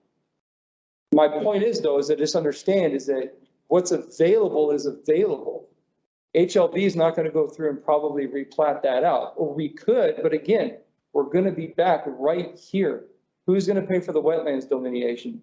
Who's going to pay for the rezone? Who's going to pay for the replat? Who's going to go through the public meetings to do that? Would it be hypothetically you? Would it be me? Would it be HLB? Who's going to bring in the utilities? Who's going to pay for, if it's a rezone, who's going to pay the? Can you? So I'm here to answer questions. Are there? You said, yeah, if you could wait again, there's plenty of people who want to speak. We're not going to have something where the loudest voice just dominates. So do you want to finish your answer, Adam? And then... No, it's fine. Okay. I'm going to ask Shannon, if you want to go next, and then we'll go back. Thank you. Oh, sorry, actually, yes, Chris, I did promise you. Since I pointed at you, but maybe somebody else. I didn't mean to jump the gun. No, that's fine. My name is Chris Van and I moved here over 50 years ago. I'm an old timer in Gerdwood. And I want you to know at the time when the municipality of Anchorage annexed Gerdwood, it was over the will of the old time Gerdwood. Gerdwood was a first class city and it was annexed. But at the time, Mayor George Sullivan indicated we'll do whatever we can do to keep the Gerdwoodians happy. And I initially said he's just going to flip the switch so we don't have to make any more long distance calls. I said that ain't going to do it. But then the municipality, in conjunction with the state and the federal government, our friend Ted Stevens, we got the sewer system, which was the best thing ever happened to Gerdwood before we were a polluted town.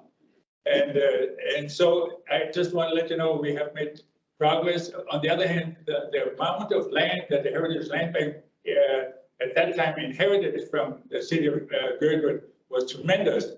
And it has taken so much time to put it on the market to open up for development. I know even when our hotel wanted to be built, it took over 10 years to get all through all the approval process. Our investors from Japan almost walked away because it took so long. But I just want to let you know there is a demand for low-cost housing. Absolutely, including my home right now was the value was increased by 34% in the last 2 years. The assessment. I haven't got my notice yet. I guess it's supposed to come in a day.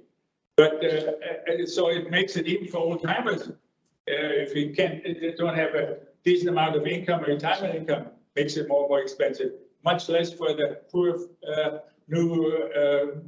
Not poor, but the folks that want to work here and live here and want to buy something. Years and years ago, I wanted to state that we did have a development plan for the lower part of Gerdwood, right below here, called the squirrel cages. And that at that time was considered to be an opportunity for low-cost housing development.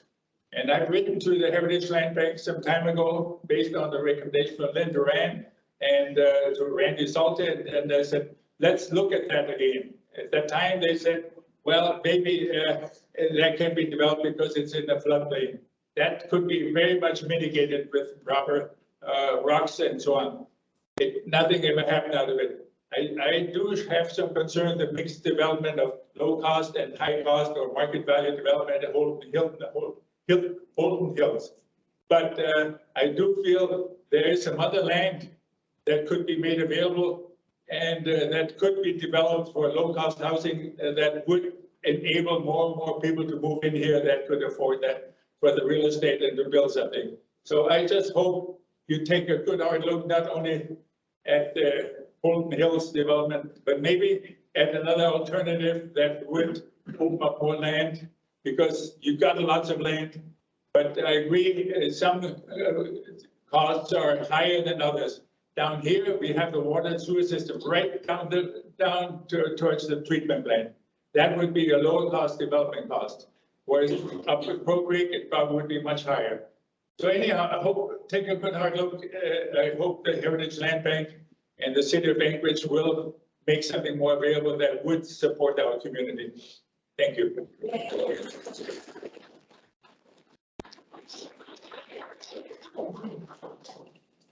I'm going to go to Shannon.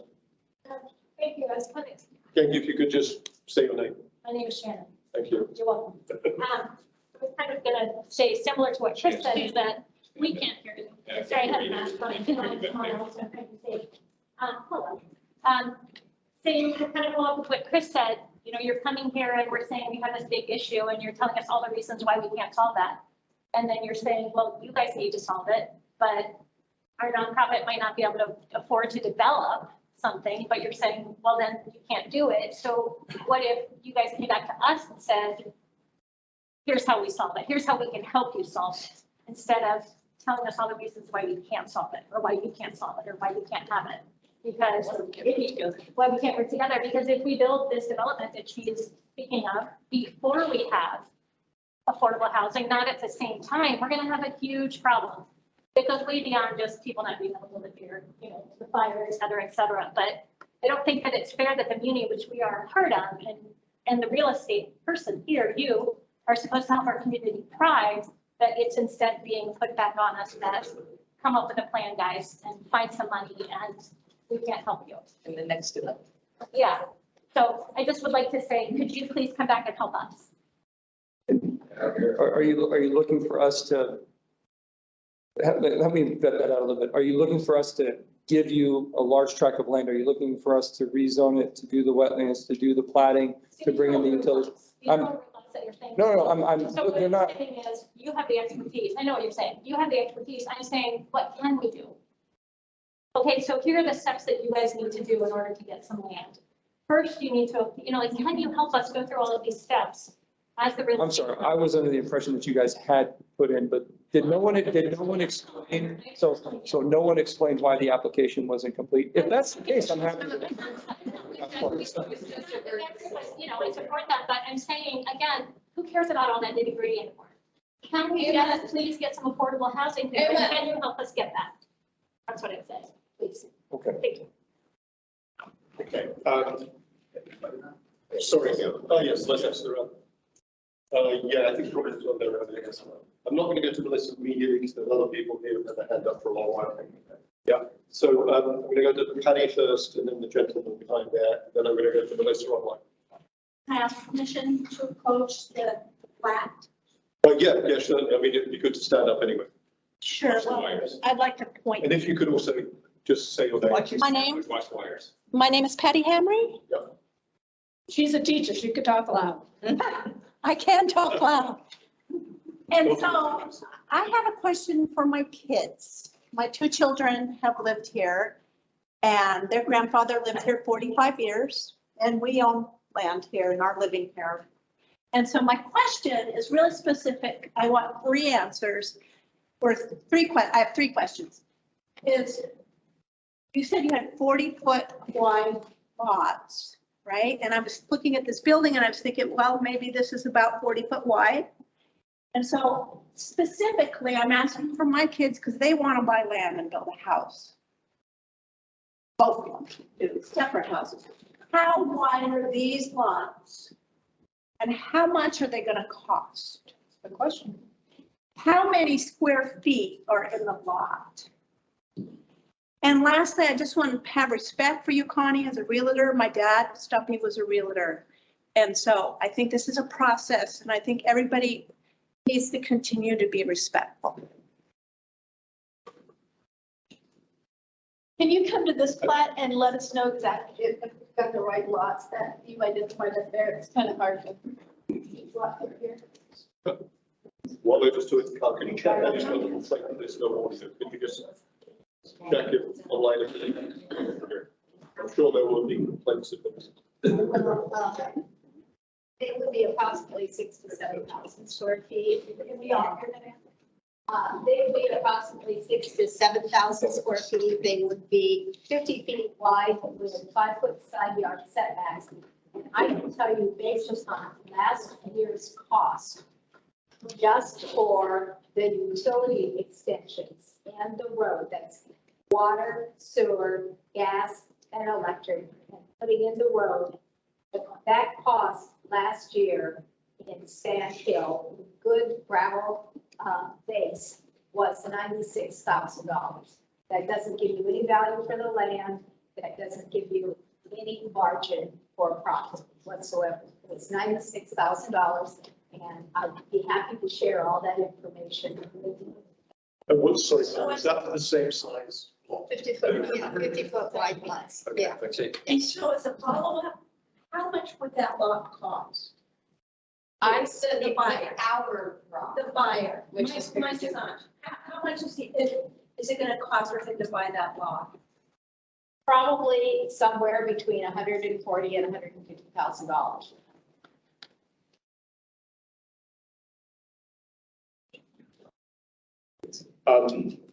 I know Adam has to leave in the next minute or two. Is there anything you wanted to add out before you? I'm sorry, I thought we were done. I can see. Can you stand up? Okay. I can see it. That's great. So please go ahead, Jen. Again, if you're going to introduce, just say your name and then I'll. Yeah, I'm Matt Schechter. So my question is for Connie. So Connie, as part of this whole RFP, I'm assuming you put together a number of scenarios. You did scenario planning, you did cash flow analysis around different scenarios. I did. So my question is, did you do a scenario plan that envisioned high density, affordable housing and or rentals as one of the scenarios that you disregarded and instead put forth this scenario? And if so, why? I wanted to have entry level housing. And as far as that was concerned, that turned out to be the 8 places. So when you did scenario planning, when you ran your financial analysis, you could not make the numbers work with low income or affordable rental units? And No, I can't. Can you provide that financial data? Is that available for us to review? I'd have to go look for it, really, quite frankly. And can we have that, can we have those numbers to review? I'd like to see the economic study of what you have currently and your expected cash flows for that relative to what it would be under a low income affordable housing scenario. Why couldn't the first 5 plots that you want to get out in phase 1 go to high density, low income apartments that could be used for workforce for people that need it here? And then for the phases that go on further, where you probably make a lion's share of your cash flow, why can't those be for the high income? Well, let me just say this, that every meeting that we have, all of the entitled work that we have, and the longer the process is, the more expensive it is. The work for the wetlands, the work for the plat, the work for the soils divisions, all of this becomes front-end loaded. So that's why you have the density and the number of units that we have currently in this project. Once we get through all of this, okay, all of the upfront work that goes into creating a project and getting to the point digging, all right, and putting in the shallow and the deep utilities and the roads and the lighting and all of that sort of thing. It's easier in the second part, and it's easier in the third part, because all of your expenses occur right now in the very beginning. And all the pro formas that you do, the accounting that you do, the soils testing that you do, the wetlands that you do, the section line easements, every meeting that we attend. We have a full staff here tonight. Right, but I think the community would like to understand what the financial difference to you would be of the current plan versus putting in affordable housing for what the actual community invests in. Yes. The cost for an apartment, whether it's a condominium or an apartment, is the same. The framework charge is the same on a linear foot. What's the economic analysis if you increase the density of the housing in the community?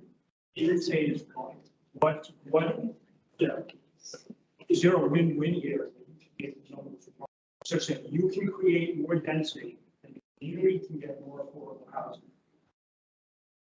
I have built in the past 20-unit apartment buildings, and I can tell you, when you create a structure like that, you are required to have commercial standards that are much different than when you're doing lower density residential. Totally understand. So what I can tell you also, the cost for the common hallways and all of that sort of thing is more expensive as well as the foundation and everything that you go through.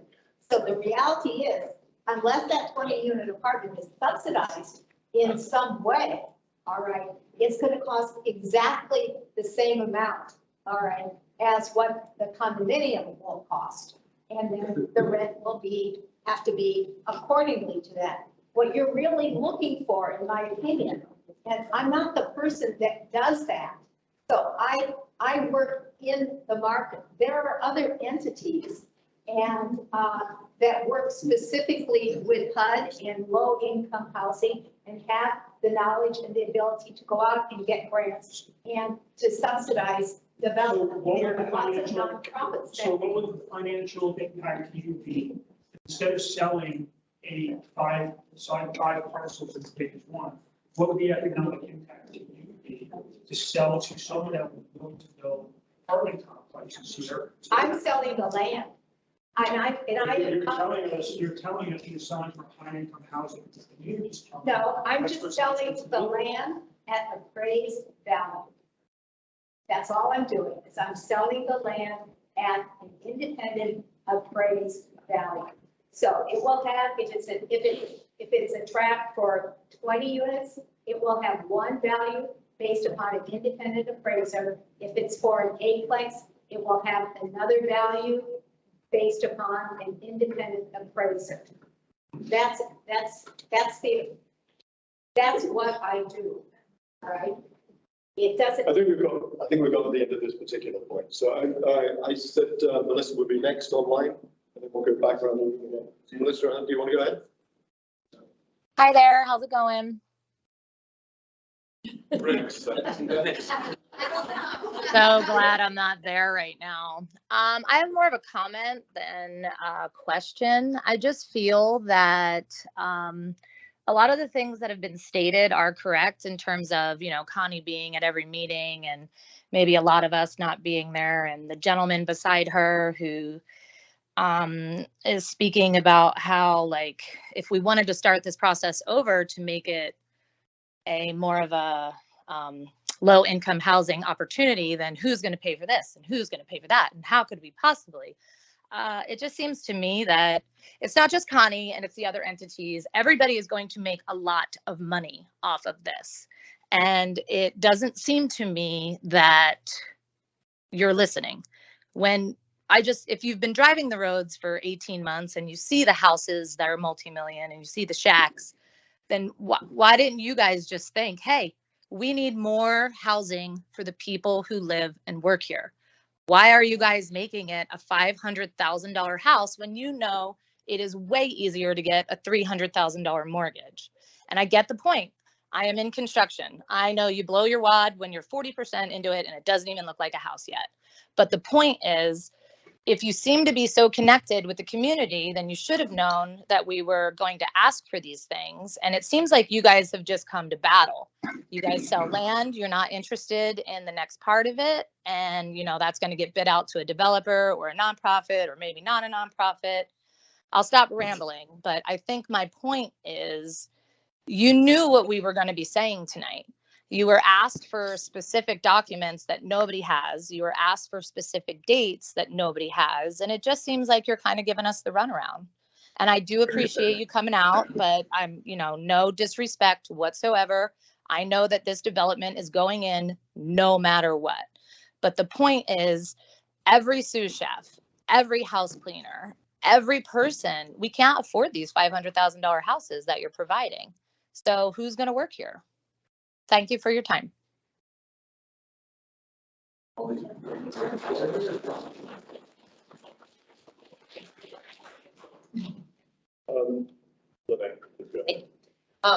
name is Lene Dorn. I'm the secretary for the Gerdwood Chamber of Commerce, and I've lived in this community since 1994.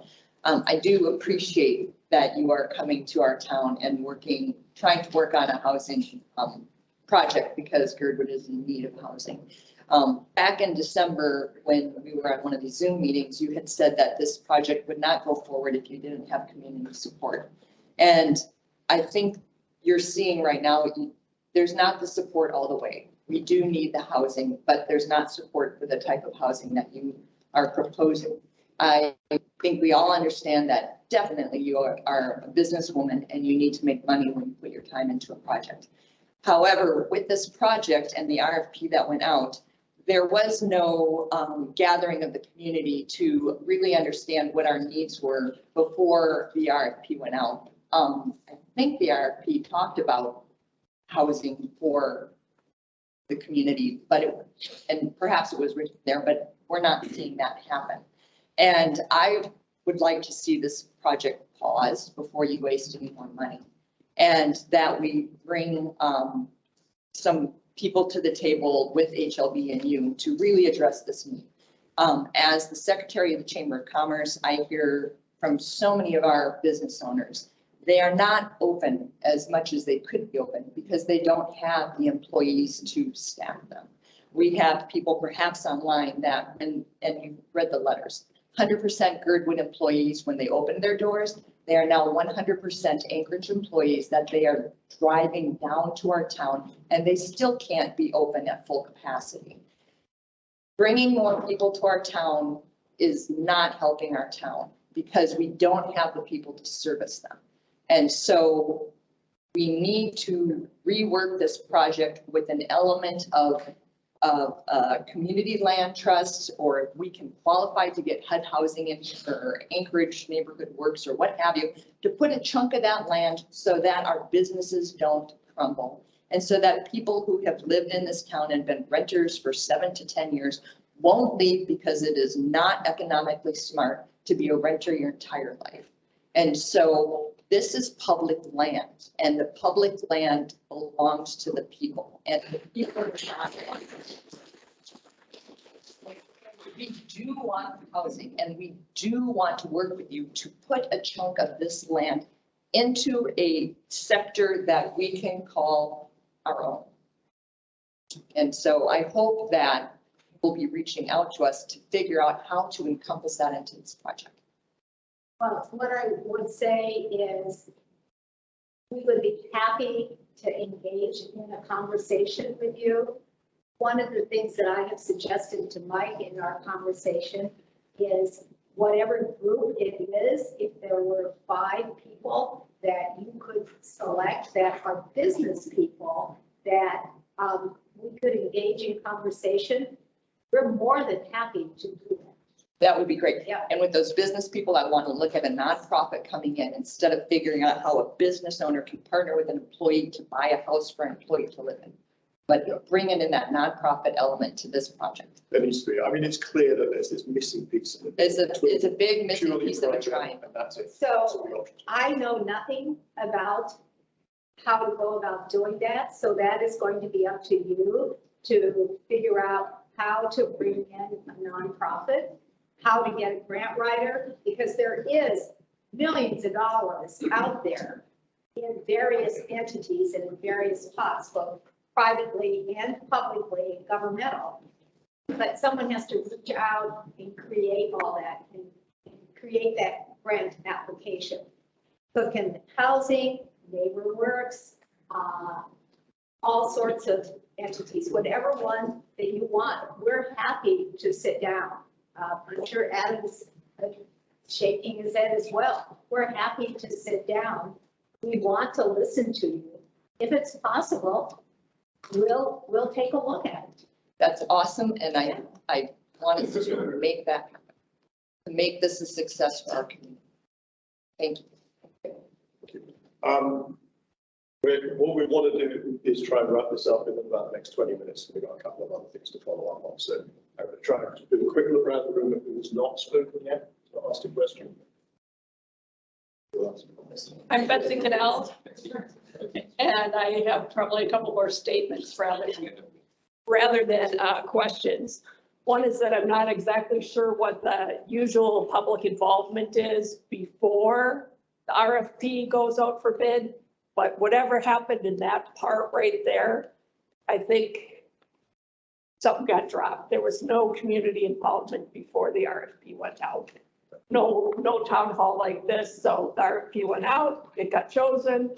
We found out that it was happening and we were all pretty shocked.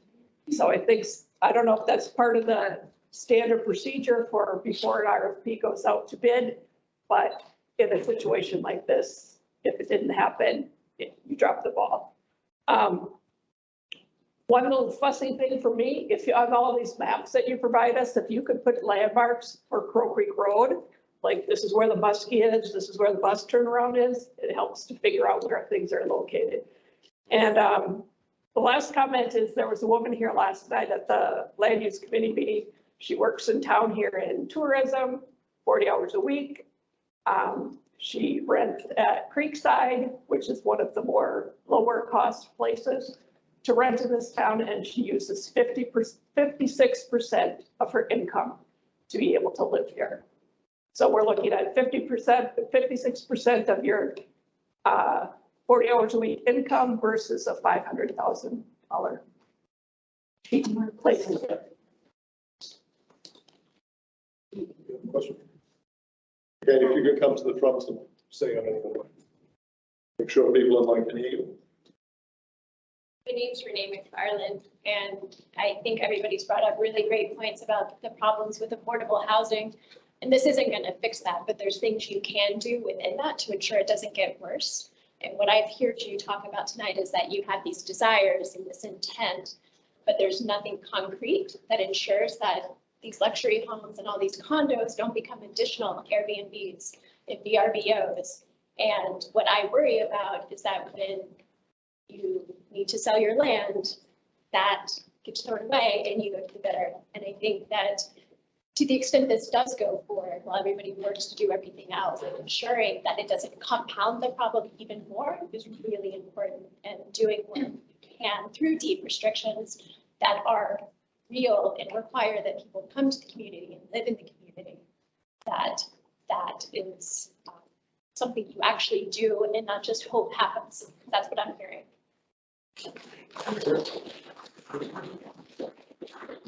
Crystal has raised. Yeah, Crystal, sorry. Yeah, Crystal, please. Oh, Okay, if you could say your name. sure. Crystal Vogt, and I'm a board member with Gerdwood Community Land Trust. We submitted an application in December of 2020, which is less than 2 years ago. It had been mentioned that we did nothing for 2 years, which is not true, because it's only a year and a half into that since that date. We were supposed to get an appraisal back. So we submitted our application. We were supposed to get a commercial appraisal back so that we can put together a business plan as a community, because that is what our goal was at Gerdwood Community Land Trust. So we didn't get the appraisal back.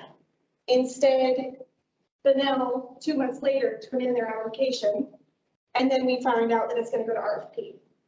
So It went to RFP.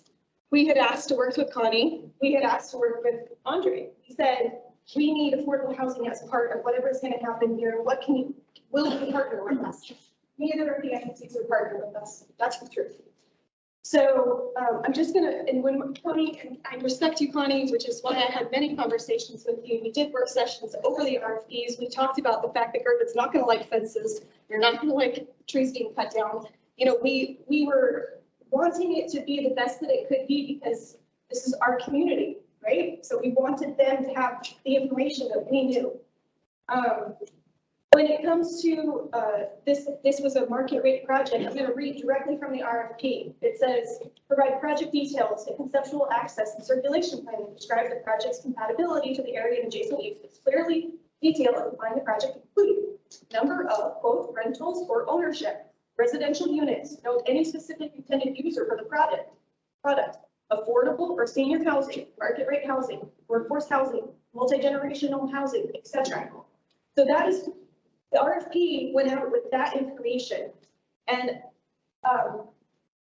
Connie's response to the RFP included this statement is so it talks about how this is a land deal and not housing. It says, rather, this proposal creates the opportunity for lots sold to non-related builders, private parties, and potential nonprofits, such as the Community Land Trust. So my question is, this is your response to the RFP. So what lots, if any, have been designated for the Community Land Trust as suggested in your response? Senior housing. And if the answer is none, please come back to us with identified lots and say, this is what we can do. Because I think that you're realizing that it's not just me that had these thoughts and would convey them to you, but you have a whole room of people. You've got 70 people online that are saying the same thing that I've been saying to you since day one. So I would say, come back to us and show us what you can do. Anything you say.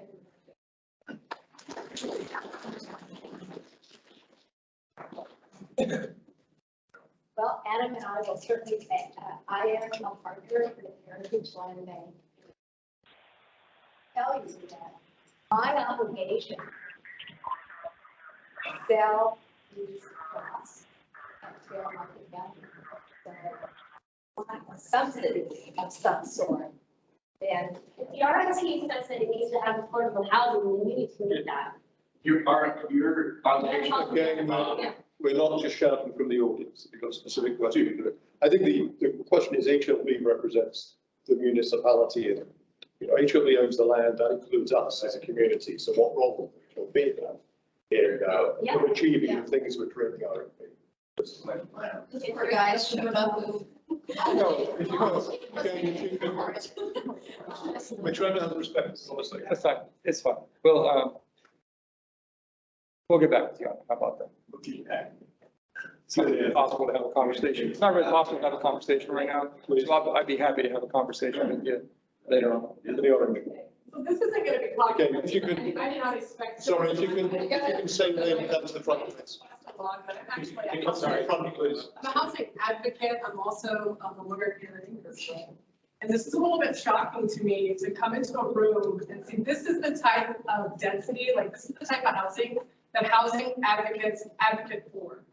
And the mixed density, I can't explain to you, Google it, go get online and look at, you know, the community organizers basically of this country. This is the kind of development we're looking for. And when you guys talk about subsidies, when you talk about affordable housing, that comes after the land. I've been in real estate for 24 years. I specifically work with investors. They come in, there's federal money that you can get for tax credits, but it comes after the property is developed. They're not even going to be looking in Gerdwood if there's not property to develop. Alaska Housing is another place. They will write you a check for rent, but you have to have a house to rent. And I'm nervous because I mean, there's some serious hostility and there's some really basic misunderstandings about how supply and demand work. Let me tell you for sure, 100%, if you do not develop housing in this town, your housing problem is going to get worse. There is a house that just listed for sale on Davos Road for $825,000 and sold in 3 days. We don't That is what we're not at. We're not in a housing crunch. We are in crisis mode. And the people that think they're helping are not.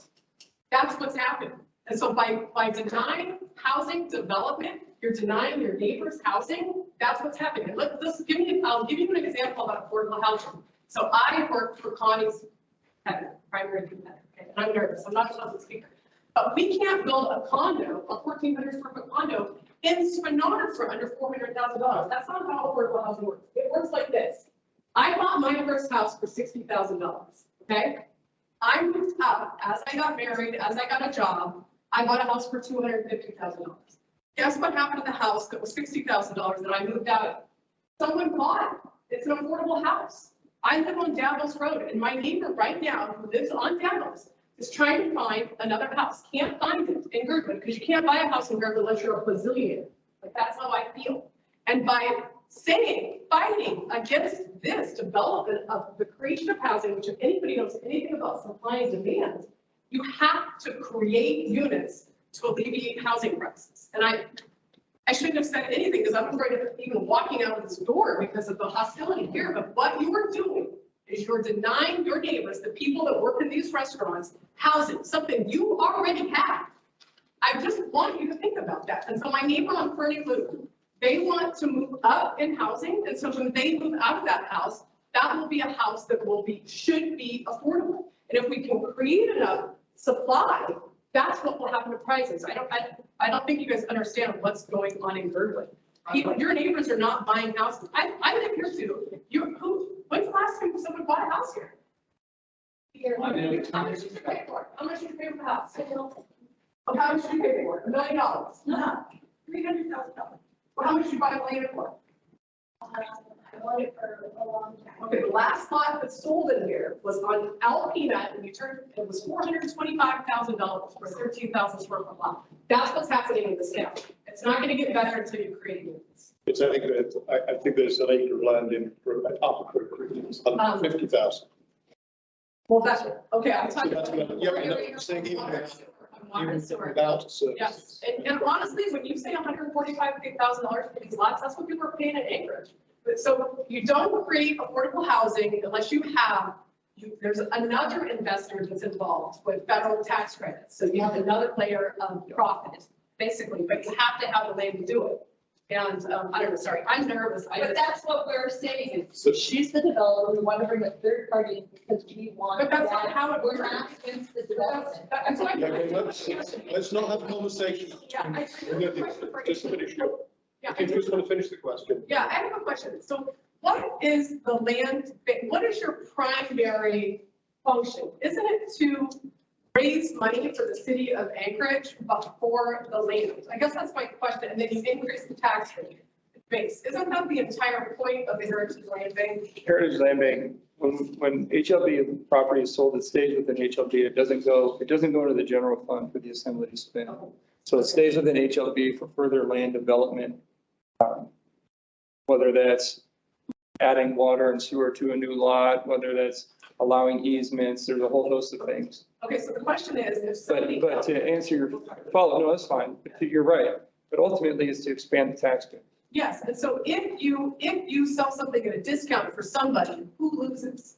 Is it the citizen of Anchorage? I mean, is it the people in Anchorage? Like if you subsidize something, if it was even possible, who would lose? Well, I don't think it's within HLB's ability to subsidize. I don't think that's allowed under the current code. But there's a revolving fund with HLB where money comes in and money goes out. And at the end of the day, that can't go negative. Yeah, okay. Thank you. Sorry. So you're at the back. And if you could run all the way to the front. Thank you for what you're saying, because I think that's really important. My name is Sarah Gottstein. I'm a fourth generation Alaskan. My grandfather came to Alaska, my great grandfather came to Alaska in 1908. And I grew up with stories of my grandfather watching Anchorage go from 3,000 people to 300,000 people. And my family, if you've been to a Carr's grocery store, you're walking into our legacy. So I come from a family of commercial development and a lot of real estate. So And I am not anti-development of this area. Personally, I agree with what you're saying in terms of creating more housing. But I also really want to bring up the point that I think, and it's palpable in the room, right? Like there's a lot of problems with the plan. And the community of Gerdwood, by and large, doesn't like the plan. And I just, not because I think there's just a lot of problems with how it's not meeting the needs that we're trying to advocate for. And I think a lot of problems have happened along the way that have bottlenecked that now are unfortunately falling. A lot of other problems are falling on just you, Connie. But I think that the point to Lene's comment about really how open are you to being able to compromise and incorporate the needs of this community? Because you know everyone's saying like there's a lot of land here, but we live in a valley. There's actually not a lot of developable land here, and we have one shot. So what subdivision we build is, I'm a young person that lives in Gerdwood. I was lucky enough to build a house here because my family thankfully bought land in the 80s here. So I am super lucky to be able to do that. And not my peers are leaving because they can't stay here. I work in a community mental health clinic and a trauma clinic in Anchorage, and I can barely afford to live here, but my parents live here, so I'm not leaving. And so I am like really genuinely, as someone that loves this community, is a lifelong Alaskan, really asking you directly, what is your willingness to be able to actually work with us to solve some of these problems so that we can have sustainable development that makes sense? I think the best thing that you can do is to form a working group, and I will be more than happy to participate in that. But I think we need to have a working group of approximately, I would say, 5 people. And if that's doable, more than happy to sit with you. My financial information, like all of you, is private. And it's between myself and my lender. And I have certain qualifications as far as any development that has to be met with a lender. So I want you to understand that as well. But I've heard what you say, and I'm more than willing to sit down and listen to what you think would be a viable option. But it is another third party. Whatever that is, there has to be a third party involved, because that's not my area of expertise. I have no relationship in the nonprofit world. So you're going to have to find a way to reach out to HUD, to tax credits, and there are lots of people around that are interested in doing that type of work, and that would most likely be interested in purchasing a tract to do that type of work, to build the structure and to get the tax credits or whatever it is that, however that works. It's not my area of expertise, but I can certainly look at a structure or look at various parcels to see where that might be available. But we need help in that regard.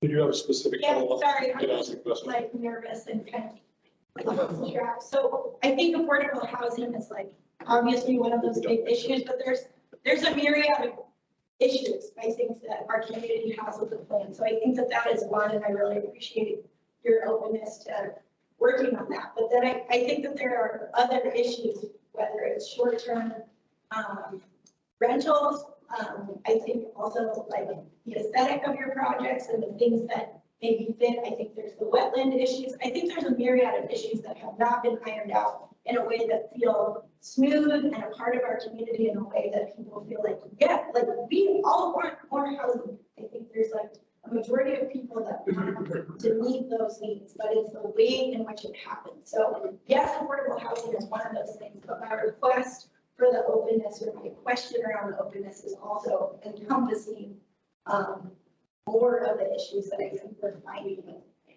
We have a whole team here. If I could just respond to that, we have a whole team.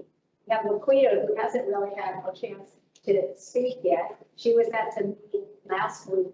she will be attending all of the meetings as we go through this process. We met Tony Hoffman, and fortunately, the engineer that we have hired, trial engineer, had a medical emergency with his family, and he wasn't able to be here tonight. Natalie has been here, working in HOA, and all of the things that you're talking about. We just have had 2 long emails from our attorney regarding changes to Fannie Mae and what is going to be available, how properties are classified for owner occupancy. Like, for example, they have to have regular sized appliances. You all know if you've been to a Hyatt Place or a Hyatt House, all those little, or Aspen, all those little small refrigerators and sinks and that sort of thing. So for owner occupancy, all of that has to be regular sized appliances. So it's not that we're not looking at all of those things, because we definitely are. But we're happy to share, and we're happy to meet again. I'm not sure that I would prefer a smaller group, and maybe if it's just GBOS or the land use committee or the housing committee. With Natalie and I and part of our team are happy to meet with you on a regular basis.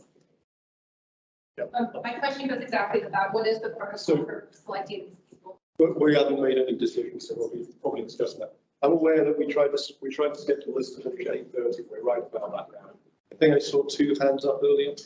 Terry, there was one at the other person. Do you want to go first, and then Shelley has something on mine as well? I'll be quick. I'm Terry, and my question is, and I know you can't give me specifics, and I know things change, but I'm just curious on some sort of timeline, like when are you going to start putting in utilities and roads, and when do you perceive phase 1 kind of being wrapped up and moving on to phase 2? And I know there'll be delays, but I just want a rough timeline. We would really like to be in the ground a year from now. Thank you. Doesn't the planning and zoning commission have to vote on this, and the Anchorage Assembly, and so for those? Yeah, we can come to that in a minute. Sorry, I'm gonna, Shelley did have a hand up. Looks like she's gone. Did you have a specific question? Sorry. I'm here. Okay, I'll let Soren speak and then come to you, Shelley. Yeah, Soren, where's the, You come up. Can you come up? I know you're a teacher as well, but yeah. Microphone's still on. Well, I understand. Maybe Mike can need to answer this question, but this whole process needs to be voted on by the Anchorage Assembly, and they can reject it. Well, what's going to happen, right? They can reject it. Especially if a lot of the people in the community say, we don't want it, especially the way you've designed it. I'll tell you what, figure out something else, because this is public land. We have a public body that's a vote on it. We're the local community. Maybe we can vote on it. And maybe we can be a part of the process. I don't know. But at this point, as far as I know, planning and zoning still has to decide, and they can reject it.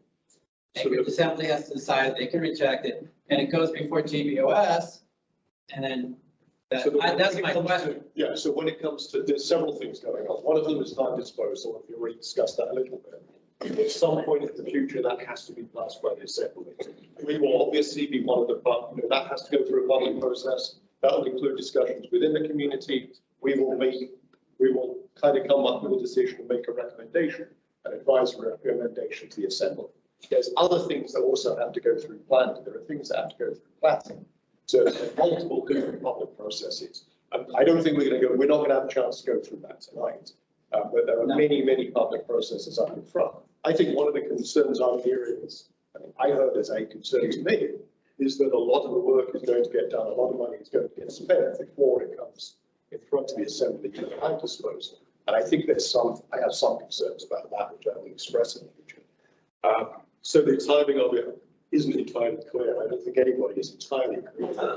Well, between now and I hear people saying this is going to happen, and it does not. When you start to talk like that, it is correct. Then it is. But if we say we can decide as a community what we want, it's our community. This is a project that came from outside. The lack of the public process is quite obvious. And this is a community I've been here for 20 years. I've been on the GBOs myself. This is a community that highly values public opinion. I don't care what they do in Sand Lake or in Anchorage, but I think in Gerdwood, we have a right and to say how we feel about what happens here in our community. And I'm tired of these people coming into our town saying, this is what we want to do, without even asking, without any consultation, coming up with a name for the place. Maybe we could come up with a better name for it. I would vote for Conrad. Conrad, but it's. So the short answer to your question is there are many. This is not going to be the last discussion about this project. Thanks. Shelley had a question. Brooks, and I see a number of people online now. Shelley's first, then Louise Brooks, and we'll see how time works. I know you have to leave that. A couple of things, Mike. First of all, the name was chosen years and years and years ago. And I invite that gentleman to look into the history of Howard Holton and his contributions to the city of Gerdwood. Second of all, Adam touched on the HLB fund. HLB is one of, I don't even know if there are any other departments or divisions in the city that are not tax supported. 0 tax dollars since 1983. Every dollar that is spent by HLB is generated by the land and the employees of HLB in managing that land. In this project, I don't know what the current dollar amount is, but HLB is going to spend several $1 million in the community of Gerdwood on infrastructure. And another point, while this land is in Gerdwood, it does belong to every citizen of the municipality. It does affect the citizens of Gerdwood more, but it is equally owned by citizens of Eagle River, Sand Lake, Turnagain, downtown, all of that. So that's just something you have to remember. I'm sorry. Actually, I don't think there was a question certainly there, so I'm going to move on to Brooks. Thank you, Mike. Good evening. My question is whether the property has been appraised, and if so, whether that appraisal is a public document, or is that something that's currently in process? Yes, it has been appraised, and I believe it is a public document. Thank you. Can we get a copy of that information? Thank you. Thank you, Brooks. Grace online as well. Go ahead, Grace.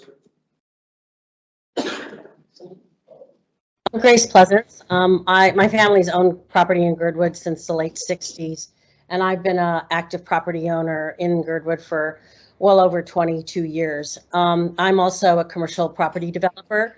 I don't develop in Alaska, but I develop in the Pacific Northwest for historic and infill urban sites.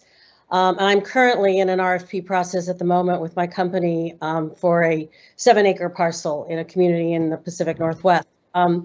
My comments are that in looking at this RFP and the manner how it has been progressed since the spring and then summer of 2021, I have to say I've never seen any document like this before dealing with public lands. The lack of transparency, the lack of the ownership group changing without notification to the community on the selection of who they selected as a major group that was developed, which was the Pomeroys, the CYA, and Mr. Anderson, and then suddenly the development agreement stating that it is where Mr. Anderson is in this conversation at this point. But from what I know, or what I've been told, is that the Pomeroys have made it very clear they're not part of this development and have in this Holton Hills CYA investment. These are substantive changes in an RFP, and in most communities in the country, they would basically disqualify and null and void that RFP. Start again and listen to your community and then go back at it.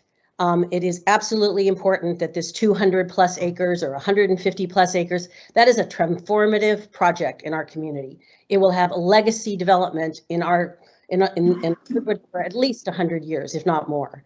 I find that the speed of what you're talking about doing and the lack of community engagement is, to be honest with you, very disappointing. And it's disappointing not only from the city of Anchorage's point of view, HLB, it's also very disappointing from the developer. I also want to say that in reading the development agreement, and I only got through, again, I tried to read it again, but I am absolutely shocked that the citizens of Anchorage are taking this type of a risk. All of the monies, including any overages, are on the owner / the MOA. And the developers, though they're talking about a 50-50 split after at least a good 10% of fees being collected, that's not the way RFPs are written outside, guys. I can tell you that much. So I would really encourage the city of Gerdwood or the community of Gerdwood and our GBOS, after having received the documentation and the lack of support from the Chamber of Commerce on this project, to seriously next Monday to vote against this project, and then to go back at the drawing board with HLB. And if CYI Investments wants to be part of this development, I think that we just need to start again and have a clean slate and understand we need much more community engagement on this property. Thank you very much. And thank you.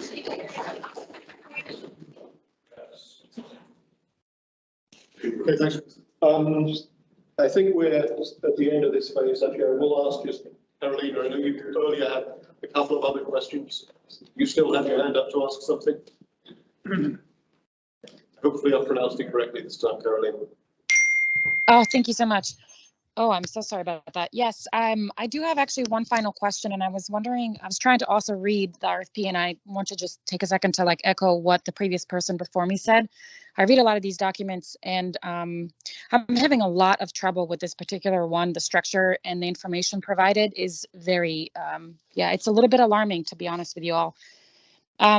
There is some vague mention about utilities and splitting costs, and how there was some missteps taken at the very beginning of the project where there was not sewer connections. And I am very curious about that process. Has anybody done any sort of studies about the impact of the community to the wastewater treatment plant here? Which, if you live in this community, you should be aware that the wastewater treatment plant has not been in compliance with state of Alaska quality standards for at least a number of years, probably since 2018.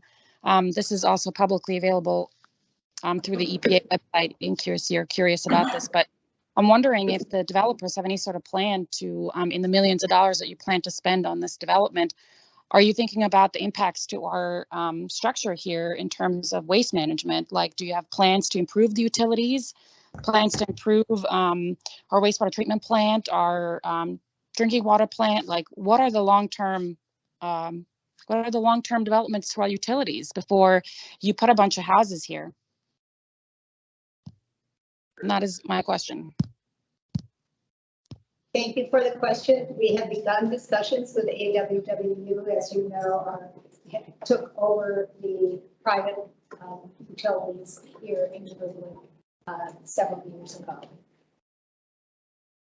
So I can give you a little bit of flavour to that question. We've been as part of the area plan work we've looked at ARU's long-term plans, and there's been discussion with ARU about what they think they can support in terms of housing development. And although they do have to update the wastewater treatment plant, that's kind of the development levels that we've been talking about within their current planning capacity. So I don't think there still needs to be further discussion, but I don't think that's actually something that ARU have a problem with.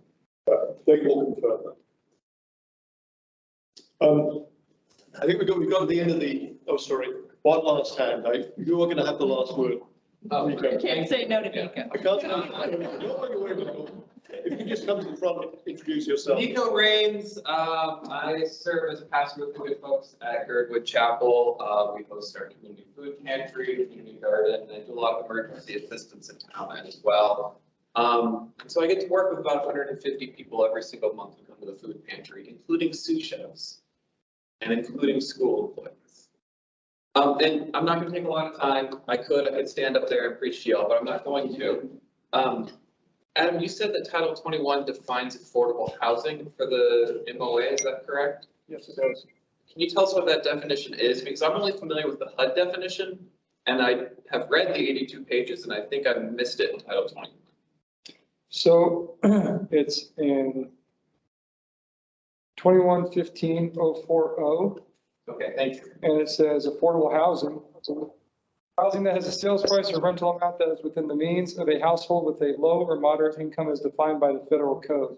In the case of dwelling units for rent, affordable housing means housing which for rent, not including utilities, constitutes no more than 30% of the gross annual income for households earning less than 80% of the median annual income adjusted for household size as defined by the Federal Department of Housing and Urban Development. In the case of dwelling units for sale, affordable housing means housing which principal, interest, taxes, insurance, homeowners association fees, and assessments are no more than 30% of the gross annual income of households earning less than 80% of the median annual income adjusted for household size as determined by the Federal Department of Housing and Urban Development.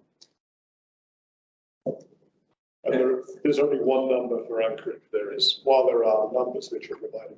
Right, but it's based off of a household gross income number. Yes, absolutely. And the reality is our residents work in Gerdwood.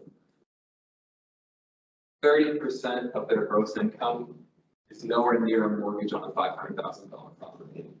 I see a lawsuit, a major change from. 30% isn't paying for the rent. Those are folks that come to the food pantry to get food so that they can pay that. Thank you. So we got to the end of the community input. I want to thank everyone, both online and here, for that phase of tonight's meeting. What we were going to do is cover sort of a quick summary of next steps. I think because of the timing, I'm going to recommend if everyone's kind of okay that we delay that and probably bring this up so that you do us next Monday. Because I think I've definitely heard several suggestions for specific follow-up. And hopefully by then we'll have had some of the information and data that both Adam and developers have been able to provide us. So if my fellow board members and LUC people are happy, we move to adjournment. Okay, thank you again. Thank you everybody online and thank you everyone in the audience. I do appreciate your time and comment.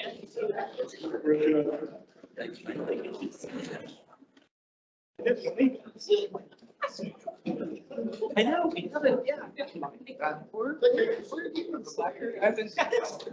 You have to hear it. I know.